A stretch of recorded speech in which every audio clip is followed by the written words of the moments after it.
Introducing Shop, Click, and Pick, the simplest way to support those doing good in communities everywhere.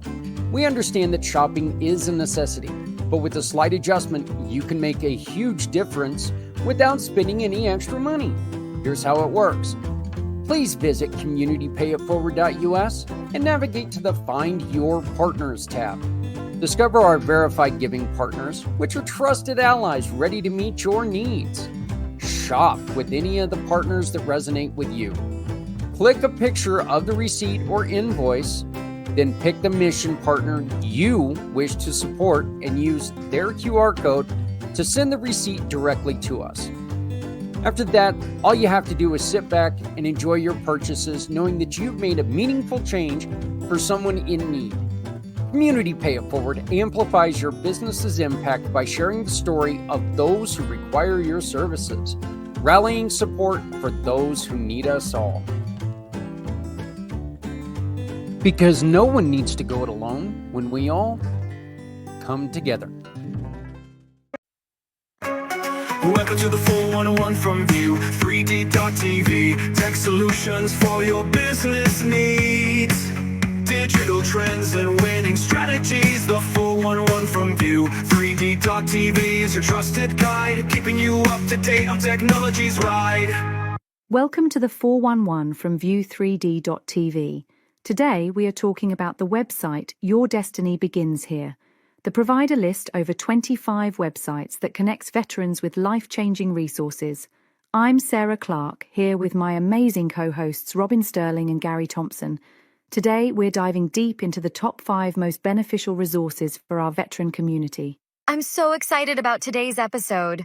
These aren't just random resources. These are game changers that are making real differences in veterans' lives. As a veteran myself, I can't wait to break these down. And trust me, folks, these are resources I wish I'd known about earlier in my transition journey. Let's kick things off with an incredible platform called Projects, Teams, and Information in One Place. It's a veteran-owned business by Brad Hubbard that's revolutionizing how veterans organize their transition. Oh, I love this one. Brad's company is a Notion provider, right?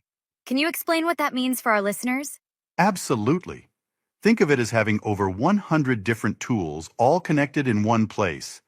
Instead of juggling multiple apps and systems, everything's integrated. The best part? It's pre-built, so you don't have to waste time figuring it out from scratch. And what I really appreciate is that once Brad and his team set it up for you, it's completely yours to control. No strings attached. Speaking of making a difference, let's talk about our second resource, Community Pay It Forward, founded by Zach Clayton. This one really touches my heart. Mine too, Robin. Zach's commitment to preventing veteran suicide is so crucial. Can you tell our listeners how the program works? It's such a brilliant system. You shop with their giving partners, take a picture of your receipt, and then choose a mission partner to support. It's shopping with purpose. And it creates this beautiful cycle of support within the community. Every purchase generates a referral award that goes toward helping individuals and charitable missions. Our third resource is Job Soldier, and let me tell you, they really do have your six when it comes to finding employment. Founded by Patrick Kelly, right? Even though he's not a veteran himself, his connection to service runs deep. He had 6 brothers who served in Vietnam. And their commitment is incredible. They even say if they can't find the perfect job for you, they'll hire you themselves. That's putting your money where your mouth is. Now, I've got to get personal about our fourth resource because Project Die Hard is doing amazing work. Founded by Brian Gibson, they're tackling one of the most critical issues in our community, mental health. Their mission statement really says it all: bring hope by the power of the Holy Spirit. But it's how they're executing that mission that's so impressive. Absolutely. They're not just raising awareness. They're actively advocating for increased mental health funding and creating real dialogue about the challenges veterans face. And they understand that transition isn't just about finding a job. It's about finding purpose and rebuilding that sense of community we had in service. Our fifth resource is something practical that every veteran should know about: RX Prime. This is huge because healthcare costs can be overwhelming. We're talking about savings up to 80% on prescriptions. And it's not just for the veteran. It covers their entire family. And get this, even FDA-approved pet medications. What I love about their program is the privacy protection. It's HIPAA compliant, and they don't collect or sell patient information. Looking at these top 5 resources together, what strikes me is how they address different but crucial aspects of veteran life, from organizational tools to mental health, from employment to healthcare. And they're all connected by one thing, a genuine commitment to serving our veteran community. Absolutely. And for our listeners who want to learn more, you can find detailed information about all these resources on the Your Destiny Begins Here website. And remember, whether you're a veteran, family member, or supporter, these resources are here to help build a stronger community for everyone. That's right, because when one veteran succeeds, we all succeed. Well said. And on that note, we'll wrap up today's episode. Visit the website yourdestinybeginshere.com for more details. That video was brought to us by one of our wonderful, wonderful partners and one of my dearest, dearest of all friends, somebody who's been with us the entire 4-year journey of a mission for healthy heroes, Mr. Alan Holmes. How you doing, brother? You know what, Zach, thank you so much for having me. It's an honor and privilege to be here. Look, let's be honest, this wouldn't be this program without you and your support and your dedication. Alan, you are specifically qualified to be speaking on a lot of the subjects that we've talked about today and a lot of them that we're going to continue talking about because of for a couple reasons. One, you are a veteran of the United States, and secondly, you have spent a lifetime dealing with your own and others' issues with mental issues, right? Mental difficulties. You've dealt with this personally. Yes, sir. Yes, sir. For those who don't know me, U.S. Army 13 Bravo proudly of this great country, the greatest country in the world. I take care of my wife who has mental illness, and I'll go ahead and say PTSD, ADHD, bipolar 2, because there's actually two of them. A lot of people don't know there's one is manic and there's depression. And then there's schizoaffective, which is a combination of schizophrenia, schizoaffective. So I've been my wife's caregiver for 18 years now, 17 and a half, because we met in November of 2000 and we've been married since 2013. However, I didn't know about the mental illness, or I like to call it wellness, because every day is a different day, and until 2007. So the medications that I am in charge of is almost at a pivot on the dime. And it was only the very fact being growing up in California and equally important, being a 13 Bravo veteran, I can handle such things. But I am not a passion connector. I'm a mental health advocate. And I am admitting that I will, this is not something that one of the young ladies said at a event organization that I went to, it's not a boo-boo. This is something that is long lasting and I'm in for the long run. What is it about connecting businesses with each other that attracts you? And then, even more to the point, what is it about when a business is able to connect with local nonprofits and people who support other people that really draws your interest and really makes you run towards them? Absolutely, Jack. Thank you for asking. Um, what really attracts me is people do not wake up. We as humans don't wake up just thinking of, and I'll use myself for example, Alan Holmes. But when they do connect with myself, then they learn about, and this is something for those who listen, wasn't planned, it's spontaneous. They will learn about community pay it forward. You may have heard about it. Community pay it forward is the true, like you say, for 4 years I'm known to another mutual friend of mine, Mr. Z. I'll throw him out there. And that's what really drives me is I realize my mind thinks, and okay, we collaborate, network. That's what I agree. Collaborating, connecting with, say, Mr. Z. We can collab, we network with Mr. Jack Clayton. Now, I don't do nonprofits, but I have access to one of my associates that has over 40,000 nonprofits.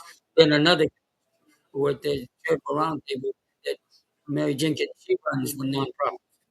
Well, some of them accidentally on purpose will learn about community pay forward. You see how it is? All full circles. Because I know that you only list nonprofits and businesses that support nonprofits that are legitimate, honest, and really serves a purpose. Because let's talk about the elephant in the room. Most people would say, well, how do I know the money is going to get to the nonprofit? Well, I can honestly say, I've known you long enough that I know that you don't have but you do it. Your passion, your dedication, your mission. So on behalf of veterans across the country and the families, Ghost Star family especially, thank you. Thank you, Zach, for what you do. Well, I do what I do because individuals like you, Alan, gave up a portion of your life to serve a country that, you know what, we don't have to agree with everything that's going on in the government. And by God, you never will. There's never going to be a time in your life when you're going to sit there and agree with everything that's going on. But you know what? Honoring those who give up a portion of their life, who hand the government basically the keys to your life and say, you know what? Here we go. Shape me, put me in a position where I may lose mine. You deserve to be honored. You deserve to get all the help and even more help than what you are getting right now. This is a question that I really want to get to the bottom of during all of these episodes, during all these shows. Alan, I think I think it's a question that we really need to focus on for the rest of our lives. What do we need to focus on to support our veterans out there? Well, first of all, we must understand that there is different veterans who have different portions of their journey. There are ones that's transitioning. There are ones been there and they're still deployed. Like one of my associates, his son just left the Marines almost about a month ago. So he's not a veteran yet, but he's actively serving. Then there's another one of my associates that are her son. One came back hurt.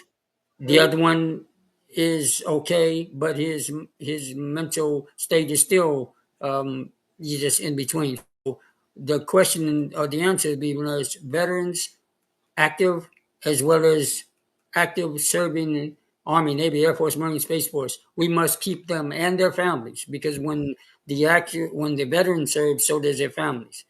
We don't know when and if they're coming home, but if should they not come home, and this is a hard conversation, we shall never forget them.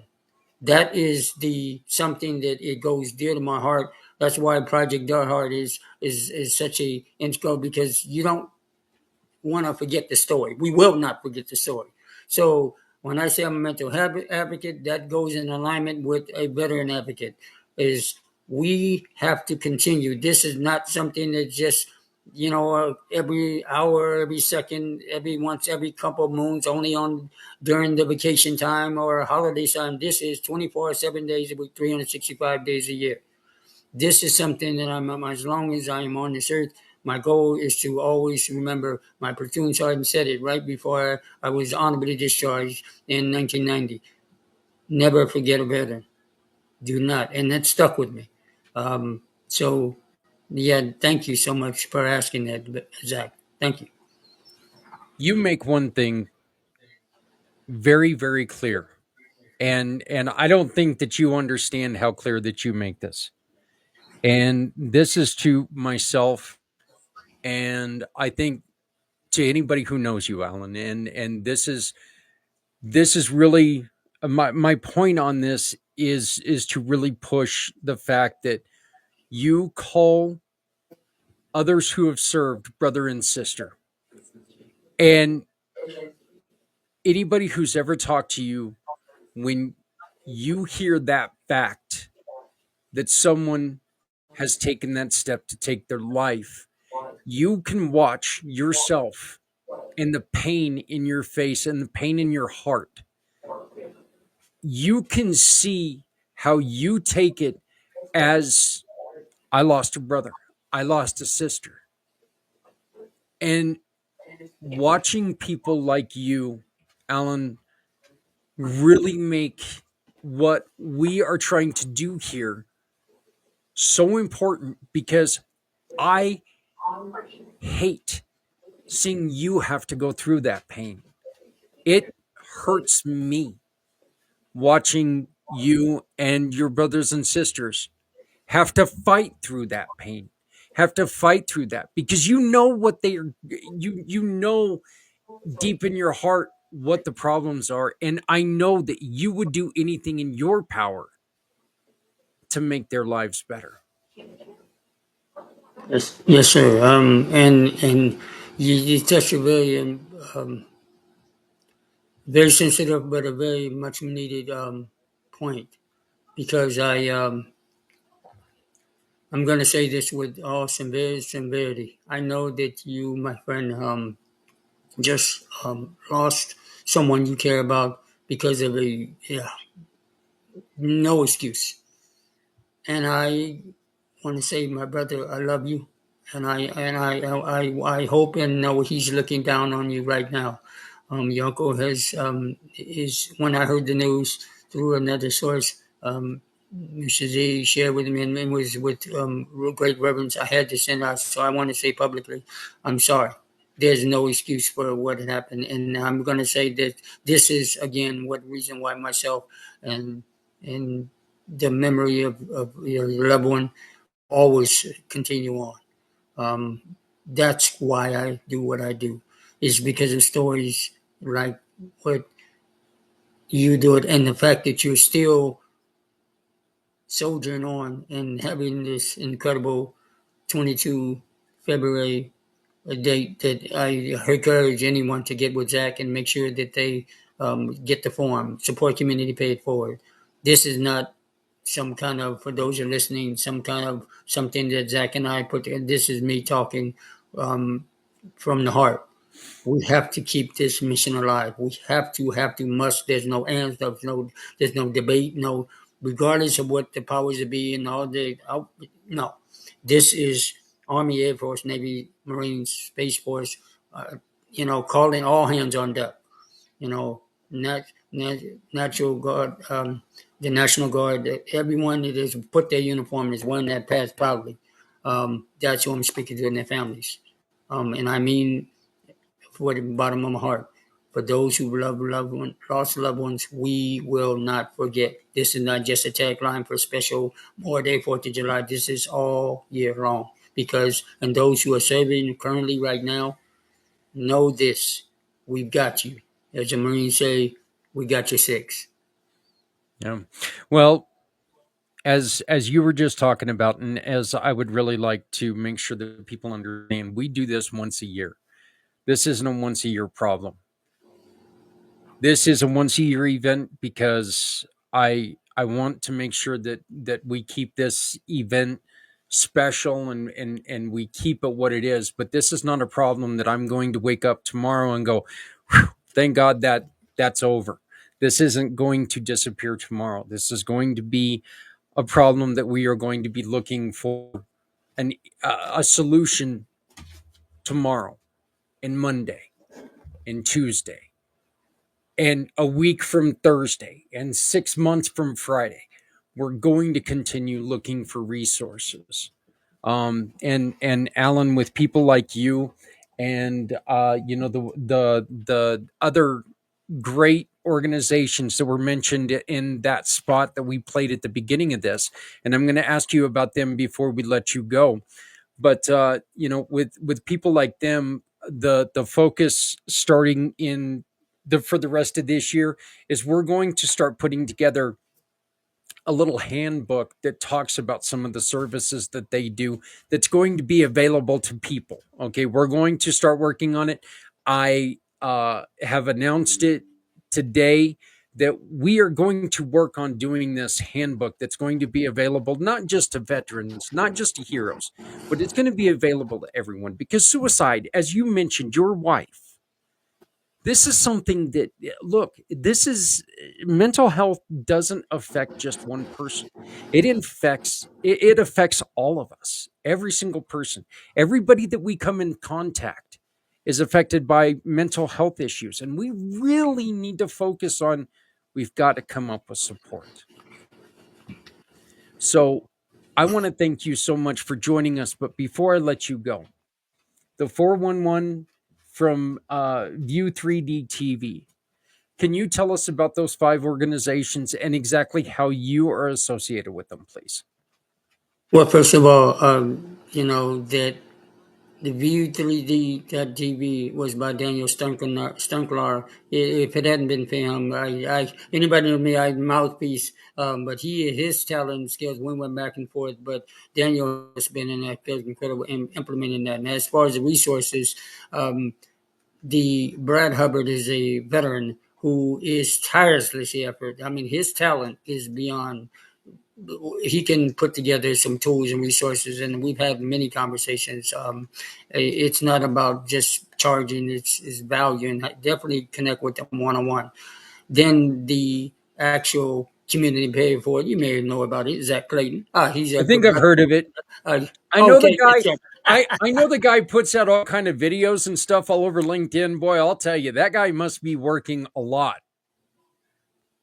well, he is truly in my heart, and anybody knows me, you'll read between the lines. Those who are listening, you'll get what the get community paid for it. And then the third one, which is Patrick Kelly. Now he had 6 brothers, and he actually talks faster than me. But Patrick is a true job soldier. He's actually helping to help soldiers with their jobs, and he said they'll even find one if you don't. The fourth one is, of course, the Brian Gibson is with Project Die Hard. It's about stories, because this is where it really hits my spirit, getting a little emotional, is because your stories, when a veteran is unfortunately takes his own life or her life, the story behind that is unexcusable. But we don't want to forget our stories, and that's what Brian does. Now the fifth one is the RX Prime. I've actually been part of that. It's an affiliate program that I'm part of with Mike Conway. We started. I've known it since 2007, because no matter how bad we dislike prescription drugs, we want to save them, and unfortunately, some people have to use them, both veterans and non-veterans. So that's why that site is HIPAA compliant, which it doesn't sell your organization. So if you actually take all the resources, that's why I wasn't in any of them, because that wasn't. It's not about me. It's about we.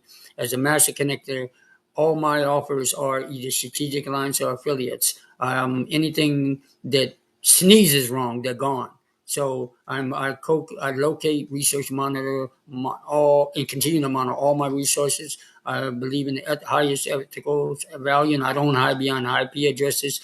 I am a strategic independent affiliate of all of them, but that's where that's how I was able to come together on the brother. Hence the name Master Connector. I specialize in connecting business owners, entrepreneurs, and consumers with unique and innovative resources. When they say unique, I gotta call myself a human search engine. Unique, here we are. Uniqueness is having this conversation like we're having now, and make sure those, again, 22 of February. Remember that number. We want to lower it, actually. Hopefully, it will be 0 February one of these days. But that's why I'm here. But thank you so much for having me, and it's my honor and privilege to continue to support any way I can. Well, I greatly appreciate it. You can visit and connect with Alan by using either of the 2 links that you see below us. Make sure that, you know what, if you're in business, you need to get a hold of this man, because he is the human search engine. Still one of the first nicknames that I ever heard when I first met you. And I think I had to turn off my microphone because I was laughing so hard at that. It just fits you so perfectly. So you're also going to hear from Alan a little bit later on in the show when we rerun the family networking, because Alan is a huge part of that. He's a huge part of everything that we do. Alan is he is my brother. He is my partner, and he is my friend, and he's a dear friend. And I appreciate everything you do. Alan, again, it would not be the mission for Healthy Heroes without you, brother, and I appreciate you joining us. Right back at you. Appreciate you. Love We you, will, brother. we're going to continue with this. We'll be right.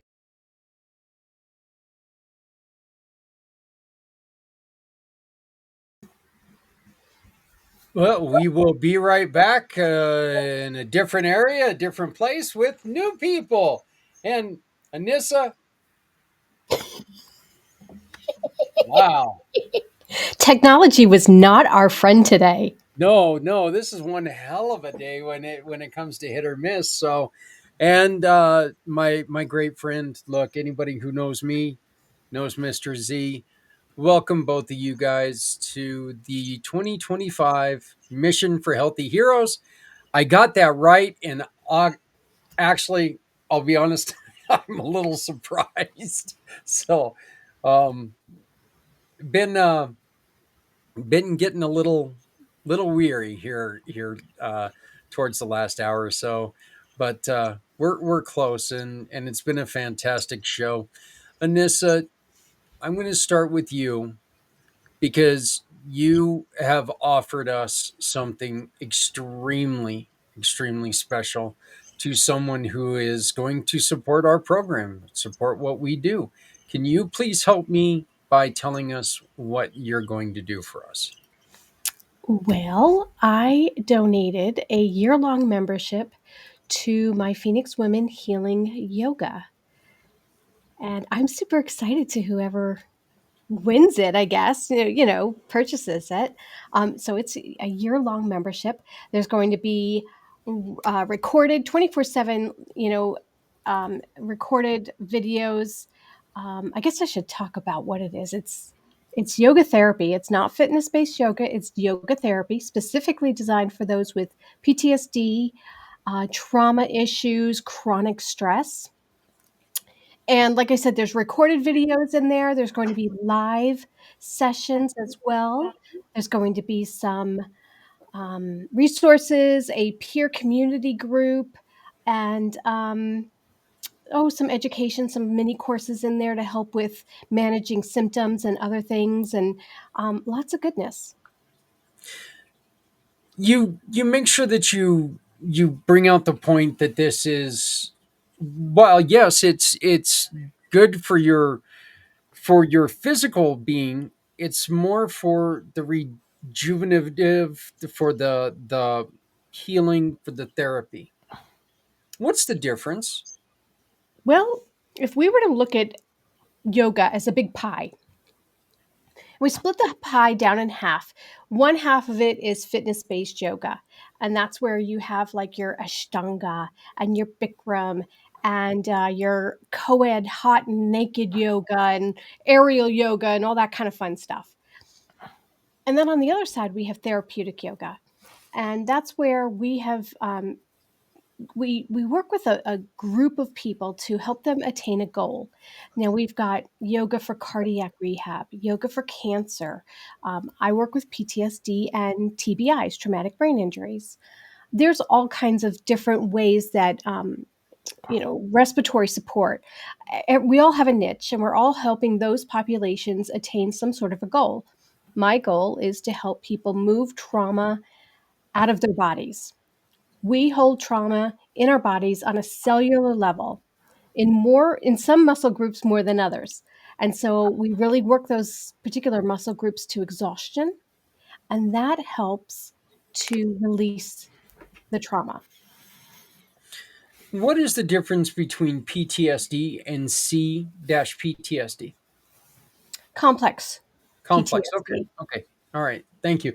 I when I read through your certificate that you sent me, that came up, and I was reading it, and I'm like, I don't really know what that is. No, So there's different types of PTSD. So there's PTSD, there's CPTSD, there's secondary PTSD. I mean, there's all kinds, and this helps all of them. right, and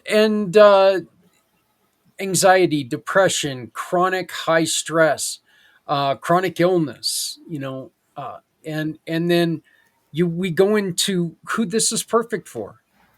Who have we been talking about all day long? Caretakers, first responders, military, active or retired, high stress jobs or lives. Who has those? I don't know.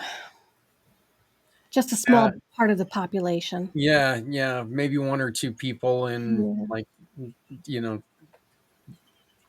Bohoken or Hoboken, I guess. Bohoken. Yeah. Yeah. I'm gonna Hoboken. Hoboken. Yeah. I'm just gonna mix it up.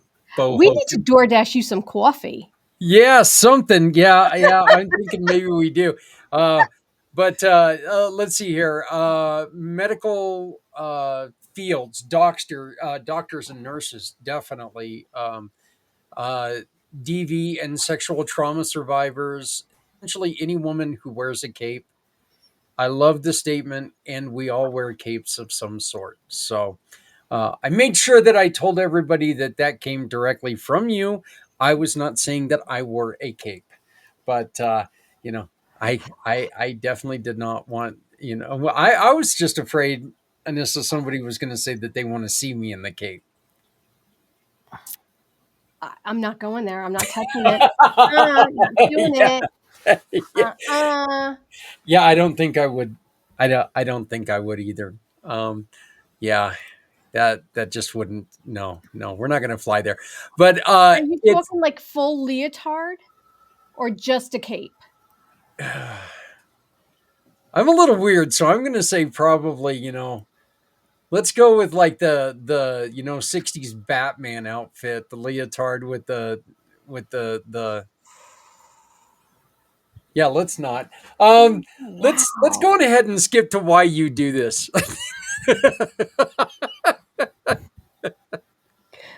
Moving right along. Yeah, Great segue. before we lose any followers. Why do I do this? Well, a couple different reasons. One, yoga to me is a gift. Yoga is my lifeline. Yoga has kept me alive. This is why I'm here, is because of my yoga practice. My mat is my greatest confidant. I'm kind of like Linus with my mat. Actually, I actually had to have surgery about 2 years ago, and I took my mat with me to the hospital, even though I couldn't get on it. I'm like Linus with it. It is a gift, and I get to share this gift, and I hopefully will help people fall in love with this beautiful. It's an art form. It really is, in a lot of respects. Um, Also, too, I have PTSD. I have secondary PTSD. I am a caretaker. I walk this walk every single day. I am a sexual assault survivor. I am a bereaved parent. I mean, you name it. Um, I live this. And so I really can empathize with people. And I love sharing that time on a mat with women who are like me. It's special. There's a bubble that is created, and there's this yummy, wonderful energy. And it's kind of addicting, quite frankly. But it's beautiful, and we all need that. We all need each other for that. Well, I just wanted to let you know I am really glad that you were able to get in here and we were able to connect with everything that went haywire. I really appreciate both of you working with me. I had to get up and stretch a little bit. It's just sitting here this long. Kinda, hey, yoga. There we go. Uh, but I've seen some of those yoga poses, and I'm telling you, if you see me in some of those yoga poses, I broke. That's all there is to it. I'm broken. It's going to take more than duct tape to get me fixed. But I want to thank you very much for your support of what we're doing. I know it's getting very late, and I appreciate you working with me to do this and to make this happen. Anissa, how do people get a hold of you? I'm like a bad penny on social media. I just keep showing up. You I know like what it I'm when you doing. show up. You show up and share stuff. So phoenixwomenhealing.com. I'm on IG. I'm on Facebook. Um, I'm on LinkedIn. That's where I really hang out the most is LinkedIn, believe it or not. Yeah, I'm all over the place. Well, I greatly appreciate you joining us. If you'd like to hang out for a little bit, I'm going to talk to Z. If you have any questions, please feel free to ask. If you need to go, just let me know, and it's all up to you. Just to let everybody know, at the top of the hour, Things Network is coming back. My friends at Things Network, Nick, who has been an integral part of the Pack Channel, is bringing back an episode of the Nick Files. We're going to be talking about some of the most haunted hospitals in the United States. So, something really cool. Nick did this 2 years ago when he did the most haunted army bases in the United States. Now he's going to take over for me for an hour, and he's going to do the most haunted hospitals in the United States as a tribute to all of our wonderful, wonderful first responders and healthcare workers. So stay tuned for that at the top of the hour. Mr. Z, brother, how you doing? Couldn't be better, brother Zach. It's good to be here, and thank you for having me here. And it's nice to meet you, Anissa, or Anissa. Yeah, you obviously are a huge part of what we are able to do. You are the mastermind behind the website. You are the one who built and created and are constantly being asked to fix because I, I mess it up. It's like, hey, where'd it go? It's like it was there a minute ago. I don't know what the hell. I just pressed one button and it's gone. But you're the one who you know I talk to nobody in my day more than I talk to you because I'm always asking for your help. But tell everybody what got you into doing websites. I appreciate you asking, and you are definitely the mastermind of this whole idea of supporting our veterans, bringing people together in a community where you don't have to feel like you're alone. And it's always a pleasure to help out with your website because you gave me a chance where no one else gave me a chance, and I want to pay it forward with the community, pay it forward. Uh, and of course, there's a little bit of pride when you ask me to do something because I know you could do it yourself, but I think you call on me just to boost my confidence, just like you're boosting my confidence in knowing that we could spread the good word of our veterans that don't have to feel alone when they're going through their darkest moments. And we got Anissa helping them with their PTSD and TBI matters. And I just learned now about CPTSD. That's new for me, never heard of it. You'll never know what you learn when you meet interesting people like here, and that's what I really like about being a part of the community. Pay it forward. You just meet interesting people, you learn new things, and brother Zach, I'll just say in front of millions of your followers and your audience, you help me reignite the importance of giving back to our veterans because if they have the courage to sacrifice their freedom for our freedom, why can't we give it back? Uh, and to your original question with why I got into website development, everyone has the right to know information on a worldwide scale. But I don't want to promote my services, but I do want to mention Z World Cares if that's okay. Otherwise, I give you kudos to both of you, kudos, and everyone else who is watching to support our veterans because they could use all the support they need. When they come home, it's really hard for them to find jobs, get a loan, and feel quote normal again. A quick story: I had a conversation with a veteran, and he seemed a little bit melancholy. I won't say his name for confidential reasons. He said to me, and it really struck a chord with me. He said, "I'm in the last chapter of my life, and I don't know if tomorrow's going to be my last page." So it stuck with me, and I just want to bring that to your attention. Tomorrow's not guaranteed, but remember with all the things that you've done to make a difference. Uh, you can't live forever, but you can leave something behind, and that's the legacy that you're leaving, both of you and everyone here behind as well, to move forward with community pay it forward. You know, Z, and I've talked about this, and this is something that this is Ghost is here. Yeah, Ghost is here.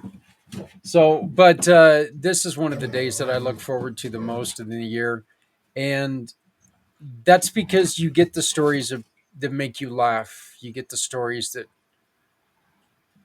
of triumph and of tragedy, and you get every emotion there is. And without a doubt, a couple hours ago, I got the story that broke me down a little bit, and it was a gentleman who suffered quite severely. And I asked him the question because you've heard me talk to John Vogels about, and you heard him as he said after the loss of his son, it was like having the worst heartburn that you just can't get rid of. It's like having the worst heartburn every day. It's that heaviness, it's that dread, it's that feeling of, just pain. And when I asked Thomas, if he could give anything comparable, and in this, I'd love to hear your side of this, and if some of the traumas that you went through, what he said was, just being in that dark place where you felt alone, even though you weren't alone, and you just kept asking yourself, you know, what did I do, or why did you do this, and why this is your fault. It was always a blame. It was always a blame for him that you did this, and that's what kept coming up in his head, and the survivor's guilt and all that other stuff that he had with the traumas that you've had and some of the things that you've had to go through. And I know it's probably a little unfair of me to ask you to put it into something that maybe people can understand. But what I'm trying to do is really bring out a point on what people feel when they're going through some of these things that, this could have been your last day.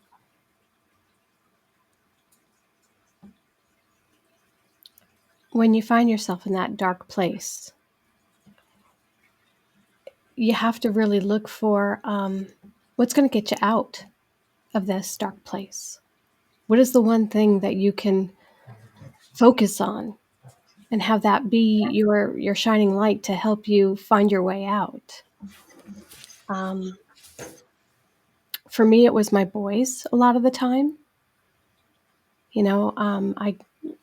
I couldn't go anywhere because they needed me. So I think it's just really finding something and focusing in on it to help you through. My mat got me through. I wouldn't be here if it wasn't for my mat. What was it that what was the decision to make you finally say, you know what, this is it, I'm healing, I'm tired of doing this? Not saying that there's not still residual there, but what was it that made you say, enough, I need to do something?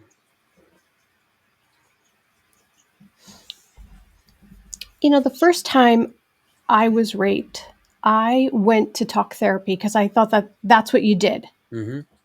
And when I felt like I had a really good handle on it, I stopped. And then something would pop up and I would wind up going back into therapy. And I did this, this cycle and never got any real closure.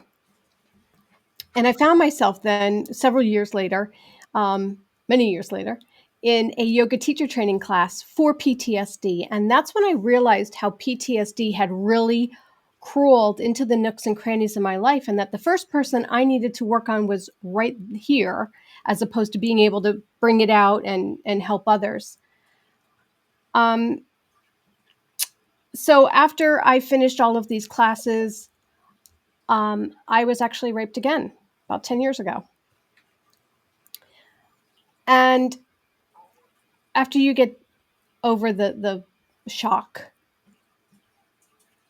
and the rawness of it, I sat down and I thought long and hard.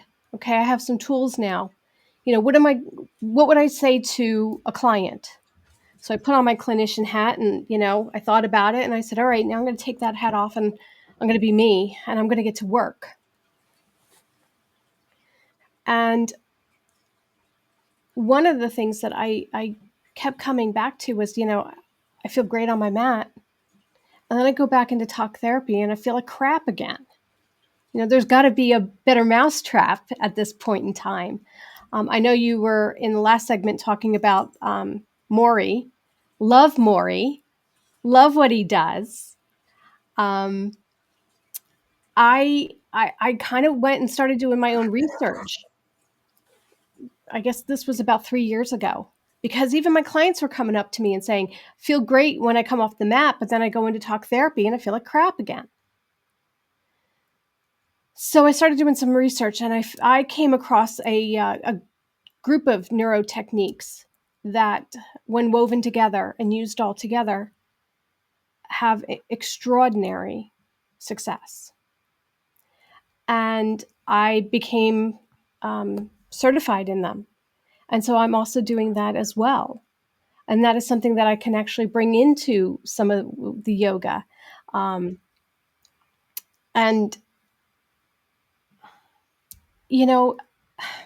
the brain is so amazing.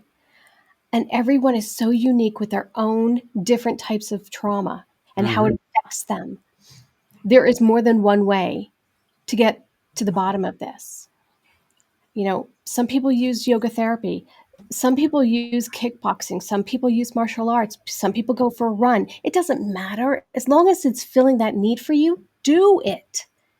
If the Maury approach is working for you, do it. If my approach works, my own neuro techniques, that's great. Do it. Just do something.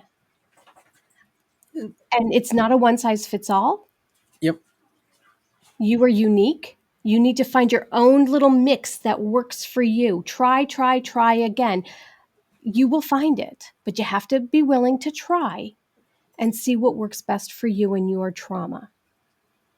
I think it's very apparent that as alone as we feel at some times, as alone as people feel sometimes, like we're the only ones who are going through this situation, we're also alone when it comes to the ways that we're going to heal ourselves and we're going to get out of that, because you cannot listen to, yeah, my sister said that this would be the best thing in the world for me. Well, your sister might be able to suggest it, but that doesn't mean that it's going to work. Z, you've seen things, you've seen some of the most heartbreaking things as you tool around, the big city of New York and Long Island, and you see some of these things. And what are some of the things that have happened this year that just are you're really concerned about? Because we need to make sure that people are understanding how bad it is right now. Well, before I comment on that, I just want to address what Anissa said. It's about focus, and you got to do something than just thinking and thinking about it constantly. And I know some people would say not doing something is doing something, but what you mentioned this, it's good to find that physical therapy and yoga therapy. And I haven't done it myself, but just talking about it, not to sound judgmental, could cause more issues. But the fact you're using your body to go through the therapy, and I'm no expert in it, but I do have to say I agree with you with how can you express yourself of what's happened and to move forward and focus on moving forward. I'm not saying to move on, but at least you're doing something in a productive way that stretches your limits, just like yoga. When I used to commute in Manhattan, not Hoboken, I used to see a lot of houseless Go individuals. Hogan. is it Hoboken, hobo, like me. And while commuting in the subways or subway trains, I would notice there are Vietnam vets sleeping in the cold in the subways. It was frightening to see it because I didn't understand the horrors of what veterans go through when they come home broken instead of heroes. And one winter night, I'll never forget this, in 2016 or 17, I don't remember what year it was, but almost 10 years ago, I saw a veteran in the subway shivering in the subway, and no one even bothered to, make it feel warm. And it was a cold subway that day or that night. And it was frightening. That's all. And, I'm not saying I was traumatized, but if there's one houseless veteran living in subways or alleys or benches in Central Park or other places, uh, imagine where they are all over the world. And not to get political here, but there have been changes in the subway systems where they remove benches just to reduce the sad image of what's going on with the houselessness situation, if that's a word, houseless situation, what's going on. And there are certain ventilation systems in New York City, somewhere in Brooklyn and the Bronx, where they make it so curved and there's spikes, not spikes sticking out, but the metal parts, the ventilation systems are slanted, so that's very uncomfortable sleeping on those cold nights. And it just makes me think you have all this money, all the resources to make construction changes to avoid the appearance of having houselessness situations when we could use all those funds for houseless veterans and people who are residents and veterans of this great country. And unfortunately, it's about the public image than our public priority of helping our veterans that are taking that stand. So those are the horrors I've been seeing. And again, don't mean to get into politics. Let's just remember those who have fought for us when those are not even in the battlefield. Yeah, one of the things that I felt compelled to say earlier tonight was we see the problems. We know what the problems are. They're not locked away, they're not hidden, they're very apparent. Most people have an idea or two at an effective solution. Yet it seems like nothing is being done about a lot of the things that we probably should be a lot further on. Are Do you agree with that, Anissa? Does that sound right to you? Or am I thinking wrongly about this? It would be great if we were further along. Yeah. What is it going to take? What has to change? What do we have to do?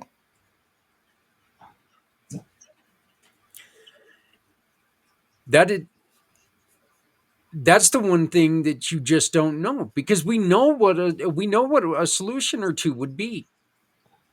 But of course,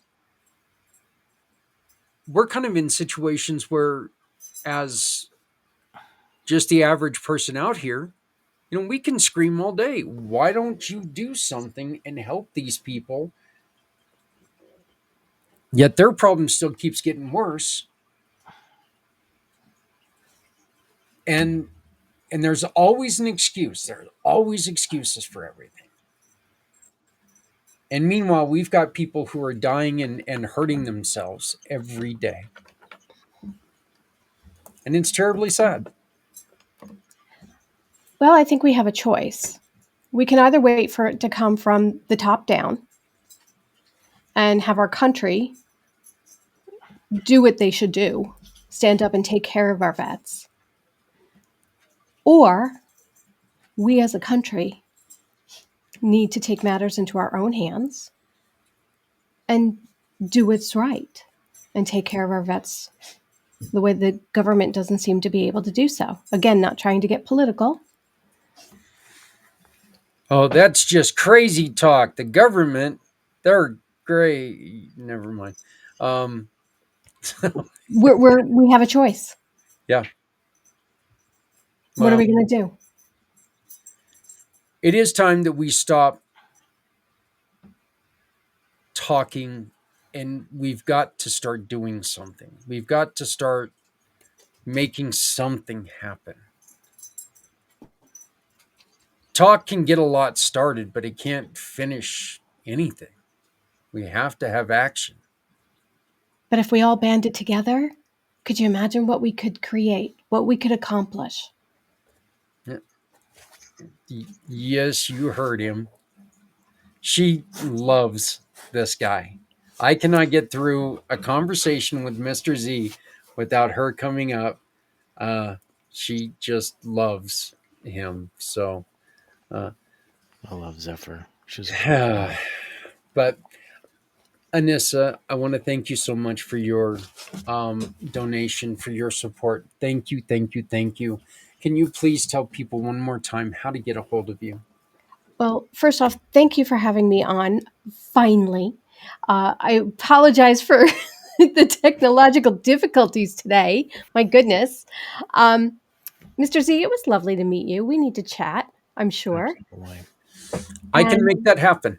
Well, Okay. I can make the introduction happen. I can't make you two talk. Like, No, I get what you're saying, but he's in New York, so would you kindly have a piece of pizza and a bagel for me? Please? I'm so homesick. You know me, I always like pizzas. But I would like to have a piece of your time and learn more about who you are and what you do, and so see how we can come together without having to wait for the government. Because Zach Clayton 2028 yeah, no. Uh, Oh, wow. or who dat? Wow. That was just thrown out there. The gauntlet's been thrown. There you go. Wow. yeah, yeah. But it'll be Let's, great.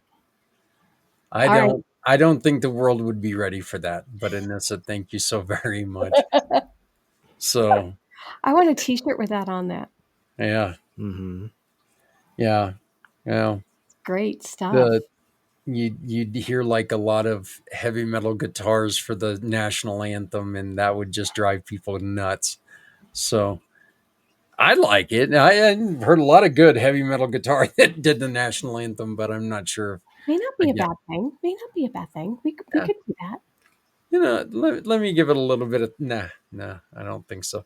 But I would love to debate some of these individuals, though. I would have a good time doing that.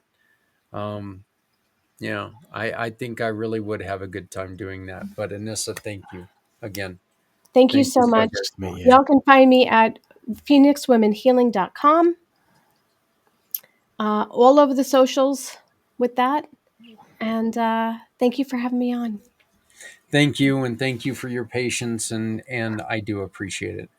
You have a great night. You too. Good night, gentlemen. Good Good night, night, Anissa. Keep doing the good work you're doing. Keep You on too. stretching.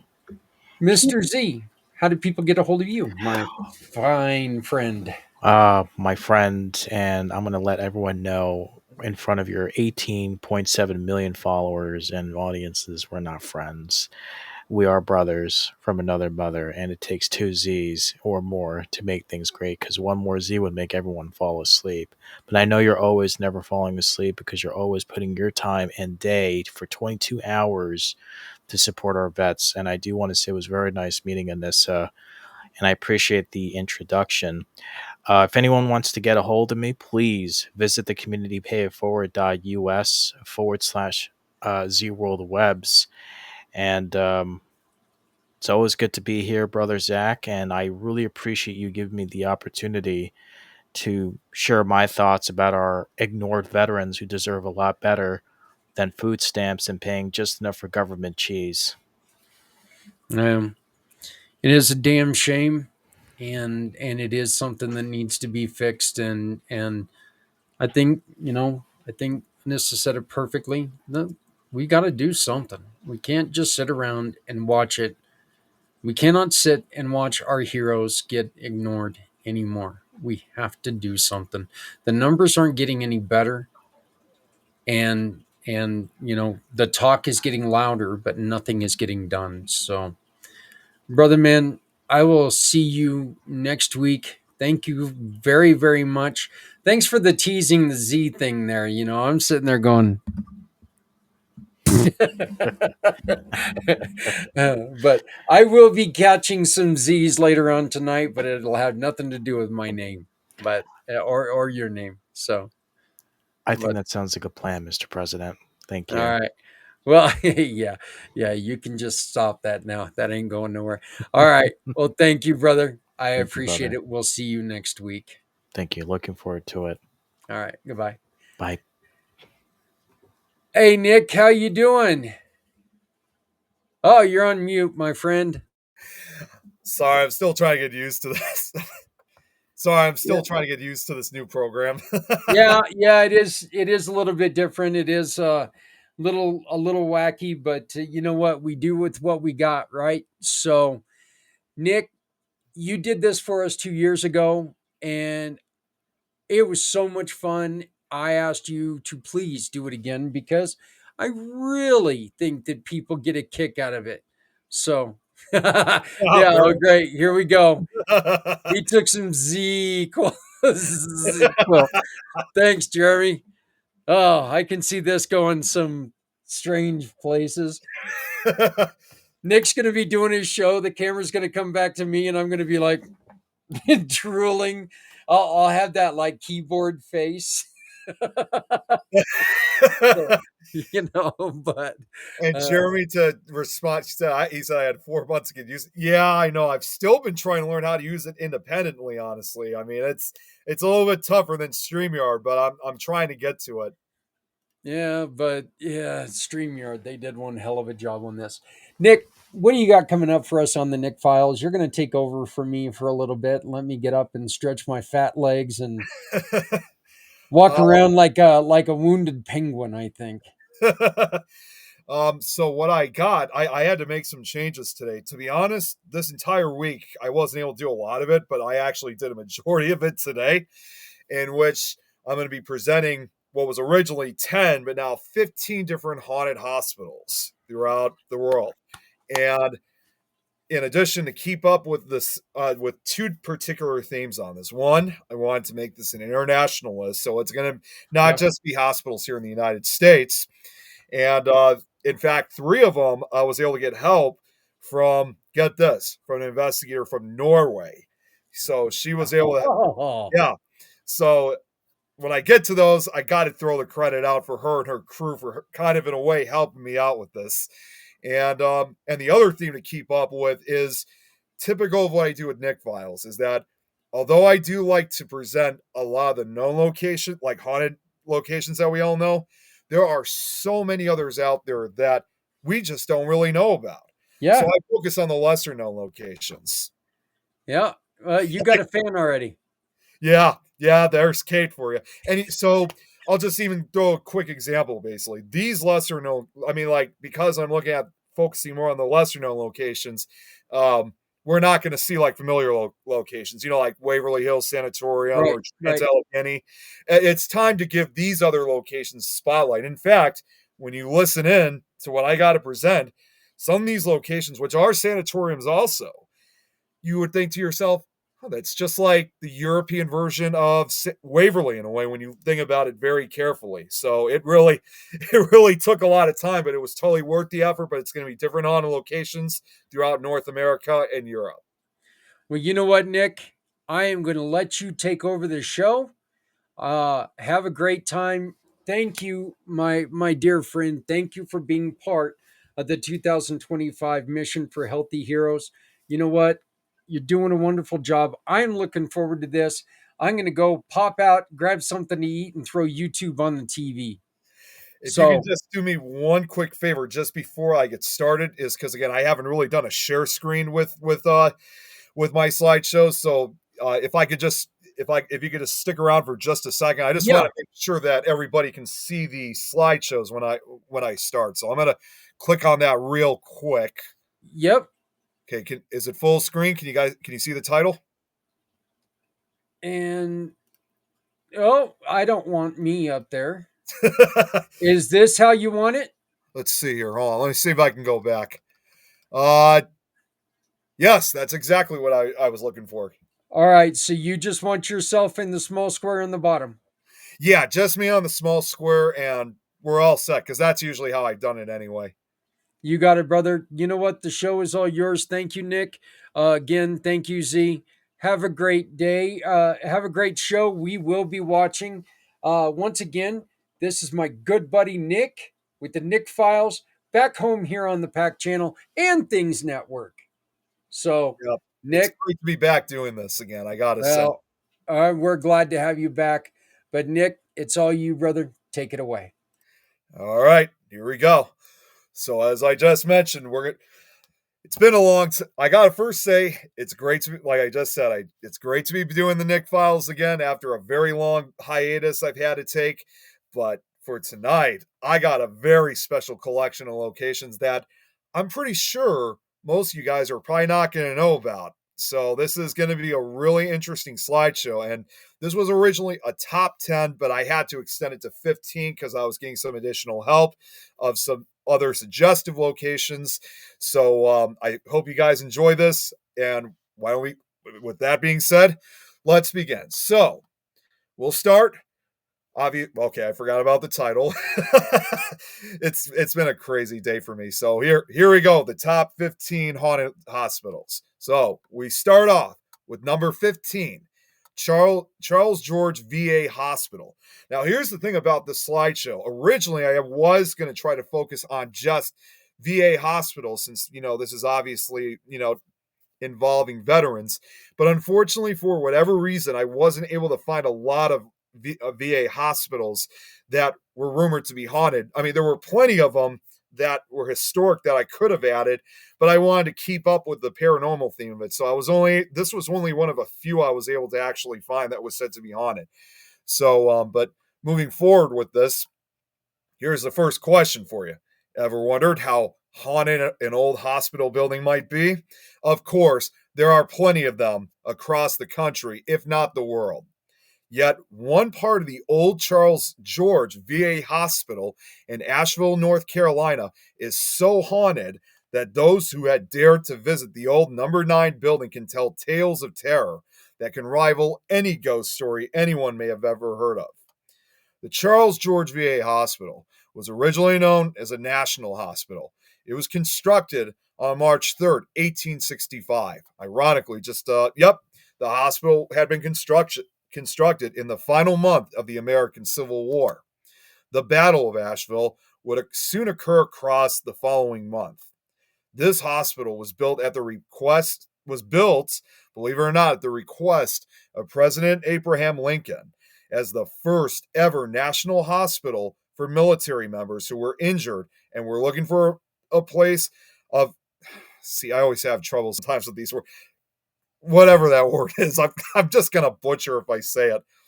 This set the stage for what is known as the VA health care facilities that now operate across the nation today. So even though, again, I wasn't able to find a lot of haunted VA hospitals, with the exception of this one and a few, it's quite interesting that this was the one that really started it all when it came to hospitals caring for veterans, which I think is just amazing. Civilian medical personnel would be assigned to work with veterans for medical care. Already there had been homes in similar settings operated by both the U.S. Army and U.S. Navy. Both of the homes were rather small, and each had a capacity to handle up to 300 residents at a time. However, the national homes that Lincoln had intended to open would handle more than thousands of military members and veterans.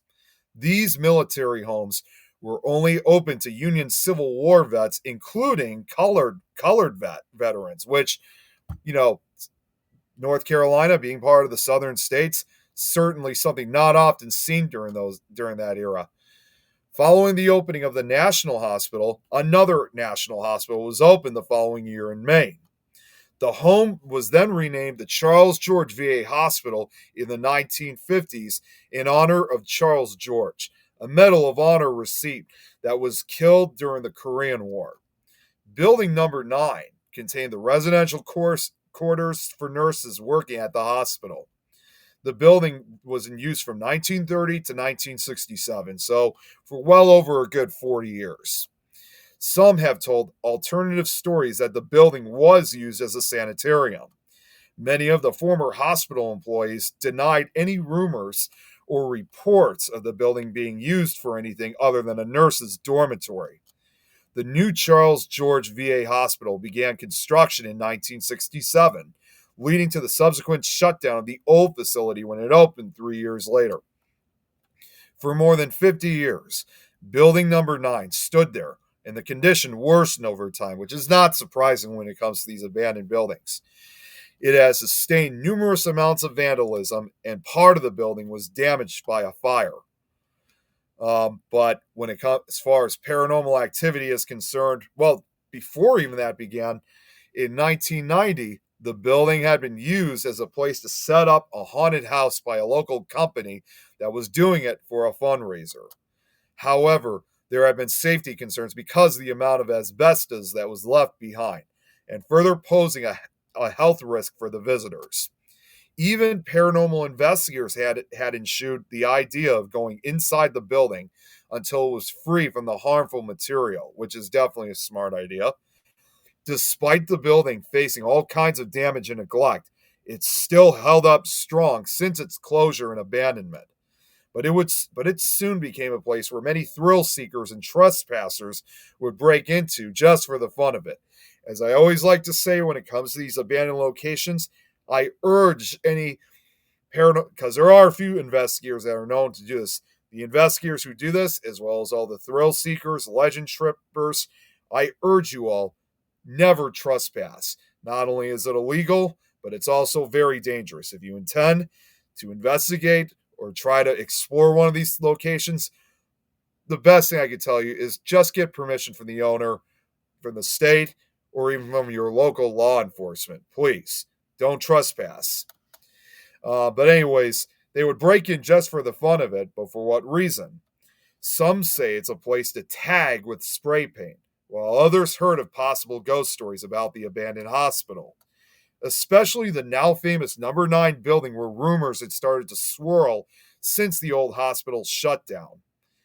It was unclear when the hauntings had started, which something tells me I'm sure this place, typical of any hospital, it was probably already haunted even during its operating days. I mean, it's never unusual for a hospital to be haunted after it's been abandoned. I'm sure the haunting started at a much earlier time period.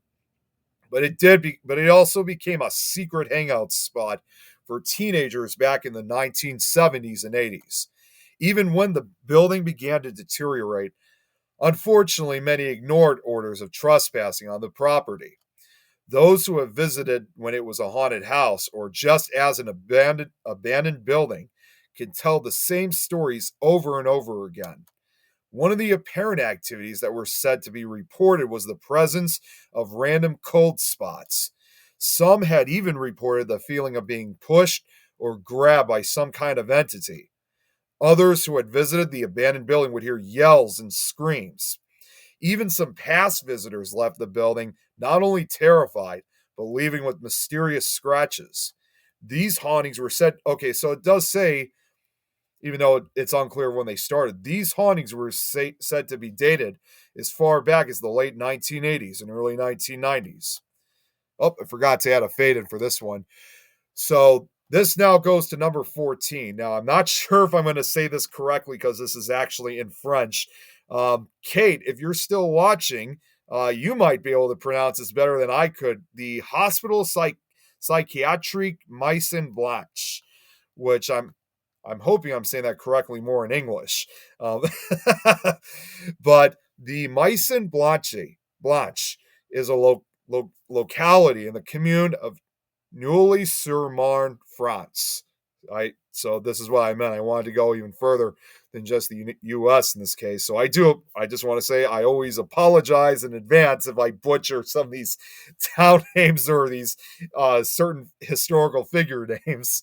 But this is located in France, that housed a hospital built in the 1890s and located at 3 Avenue June Jaurès. Again, I'm sorry. It was part of the Ville-Évrard estate and included a psychiatric hospital, a nursing school, a military hospital, an alcoholic asylum, and a sanatorium. The hospital was in operation, really, it started from 1878 up till 1997. But the building itself had been around for, did operate on its own for well over 100 years.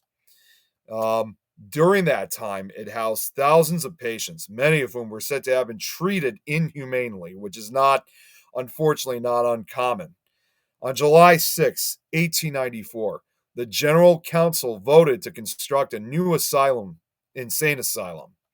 The architect, Georges Albert Morin Gostal, won a competition with this project. The main building was built in the shape of Louis I'm never good with these Roman numbers, castles. The hospital opened on July 1st, 1900, with a park, a vegetable garden, greenhouses and its gardeners, a large laundry and its laundresses, as well as a team of firefighters. The asylum housed 630 patients and employed 144 staff members, though the institution could accommodate up to 3,200 patients. Okay, so I think it's kind of, let me see here for a sec. Oh, okay, never mind. I thought it was repeated information. It's part of the Ville-Évrard estate owned by Madame Veuve de Rochetailleur and her son. It was the Great Asylum era. Okay, yeah, I was missing I missed a picture there, but at least it showed up in the end. Actually, that's the same picture. Okay, so I guess it didn't really matter. During the First World War, the hospital evacuated patients to other facilities and converted into a military hospital. After the war, it resumed its role as a psychiatric asylum.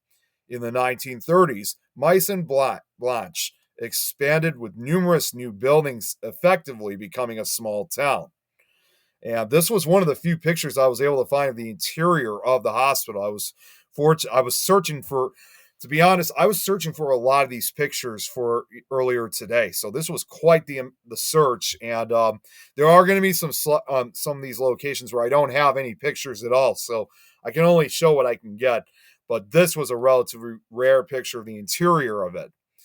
But after the Second World War, additional pavilions were added to the existing ones, resulting in a total of 5,000 jobs. In 1970, with the Maison-Blanche sector psychiatry, it took charge of the 10th arrondissement, however the hell you say that word, the 3 sectors of the 18th arrondissement, and the 2 sectors of the 19th arrondissement of Paris. By 1971, the establishment had 8 sections, accommodating 2,125 sick adult women and 1,200 men.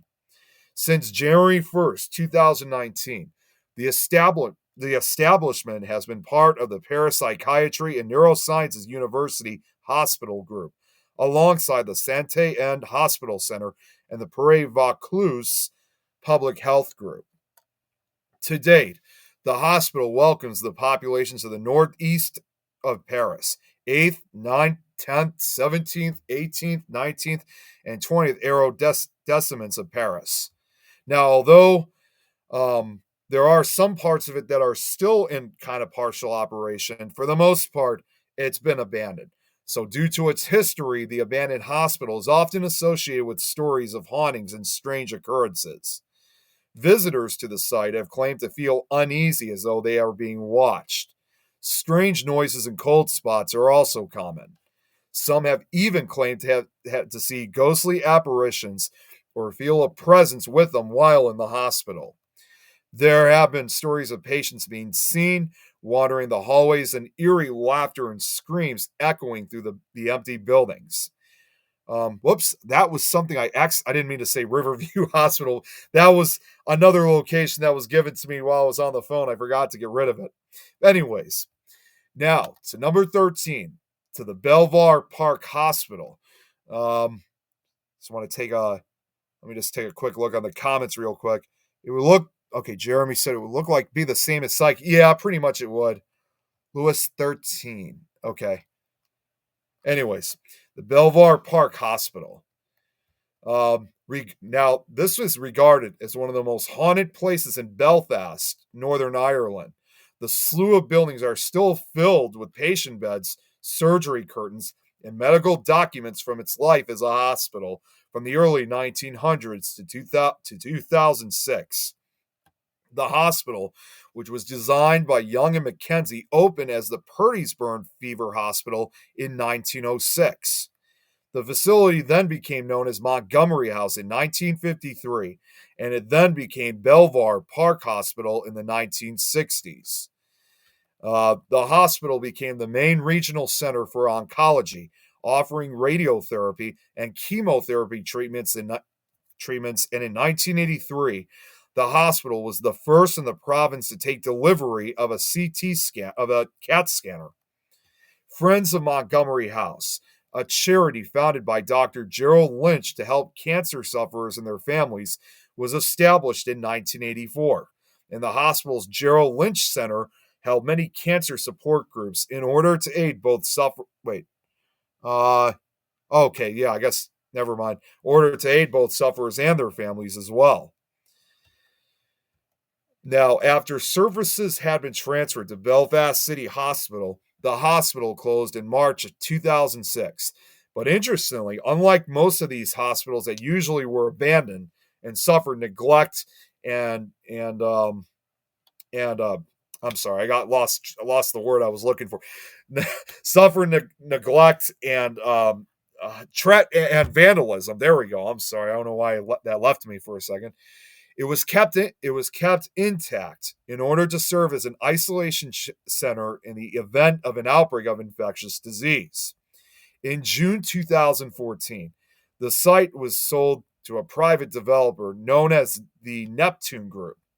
Neptune Group have since restored some of the original buildings to function as modern townhouses, and the first show homes were opened in June 2017.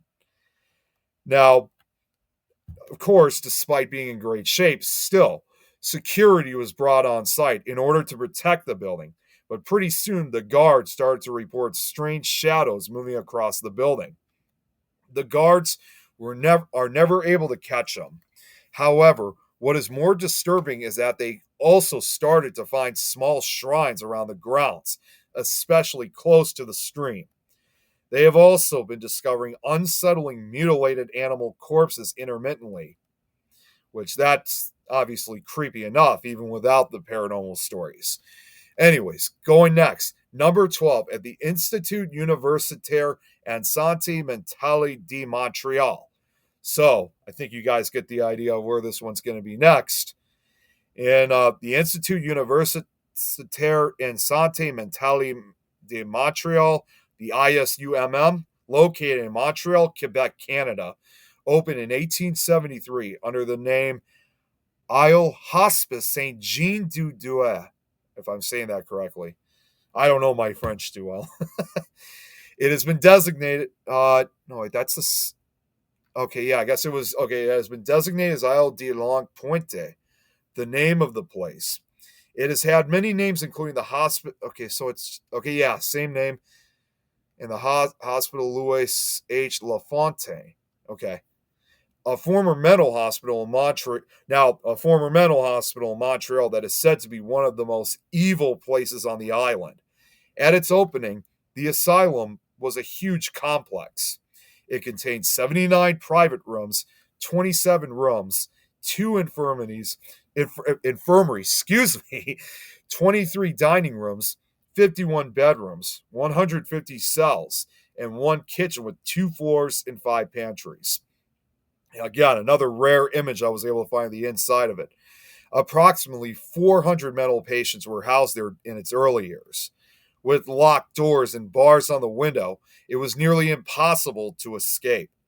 Due to the stigma and taboos of the era, the vast majority of the patients were forgotten by their families and thus rarely or never received visitors, which is always the very sad part about these locations, is how, these were always the type of location that, and I spoke about this, in fact, about a year or so ago when it came to Pennhurst in Spring City, Pennsylvania.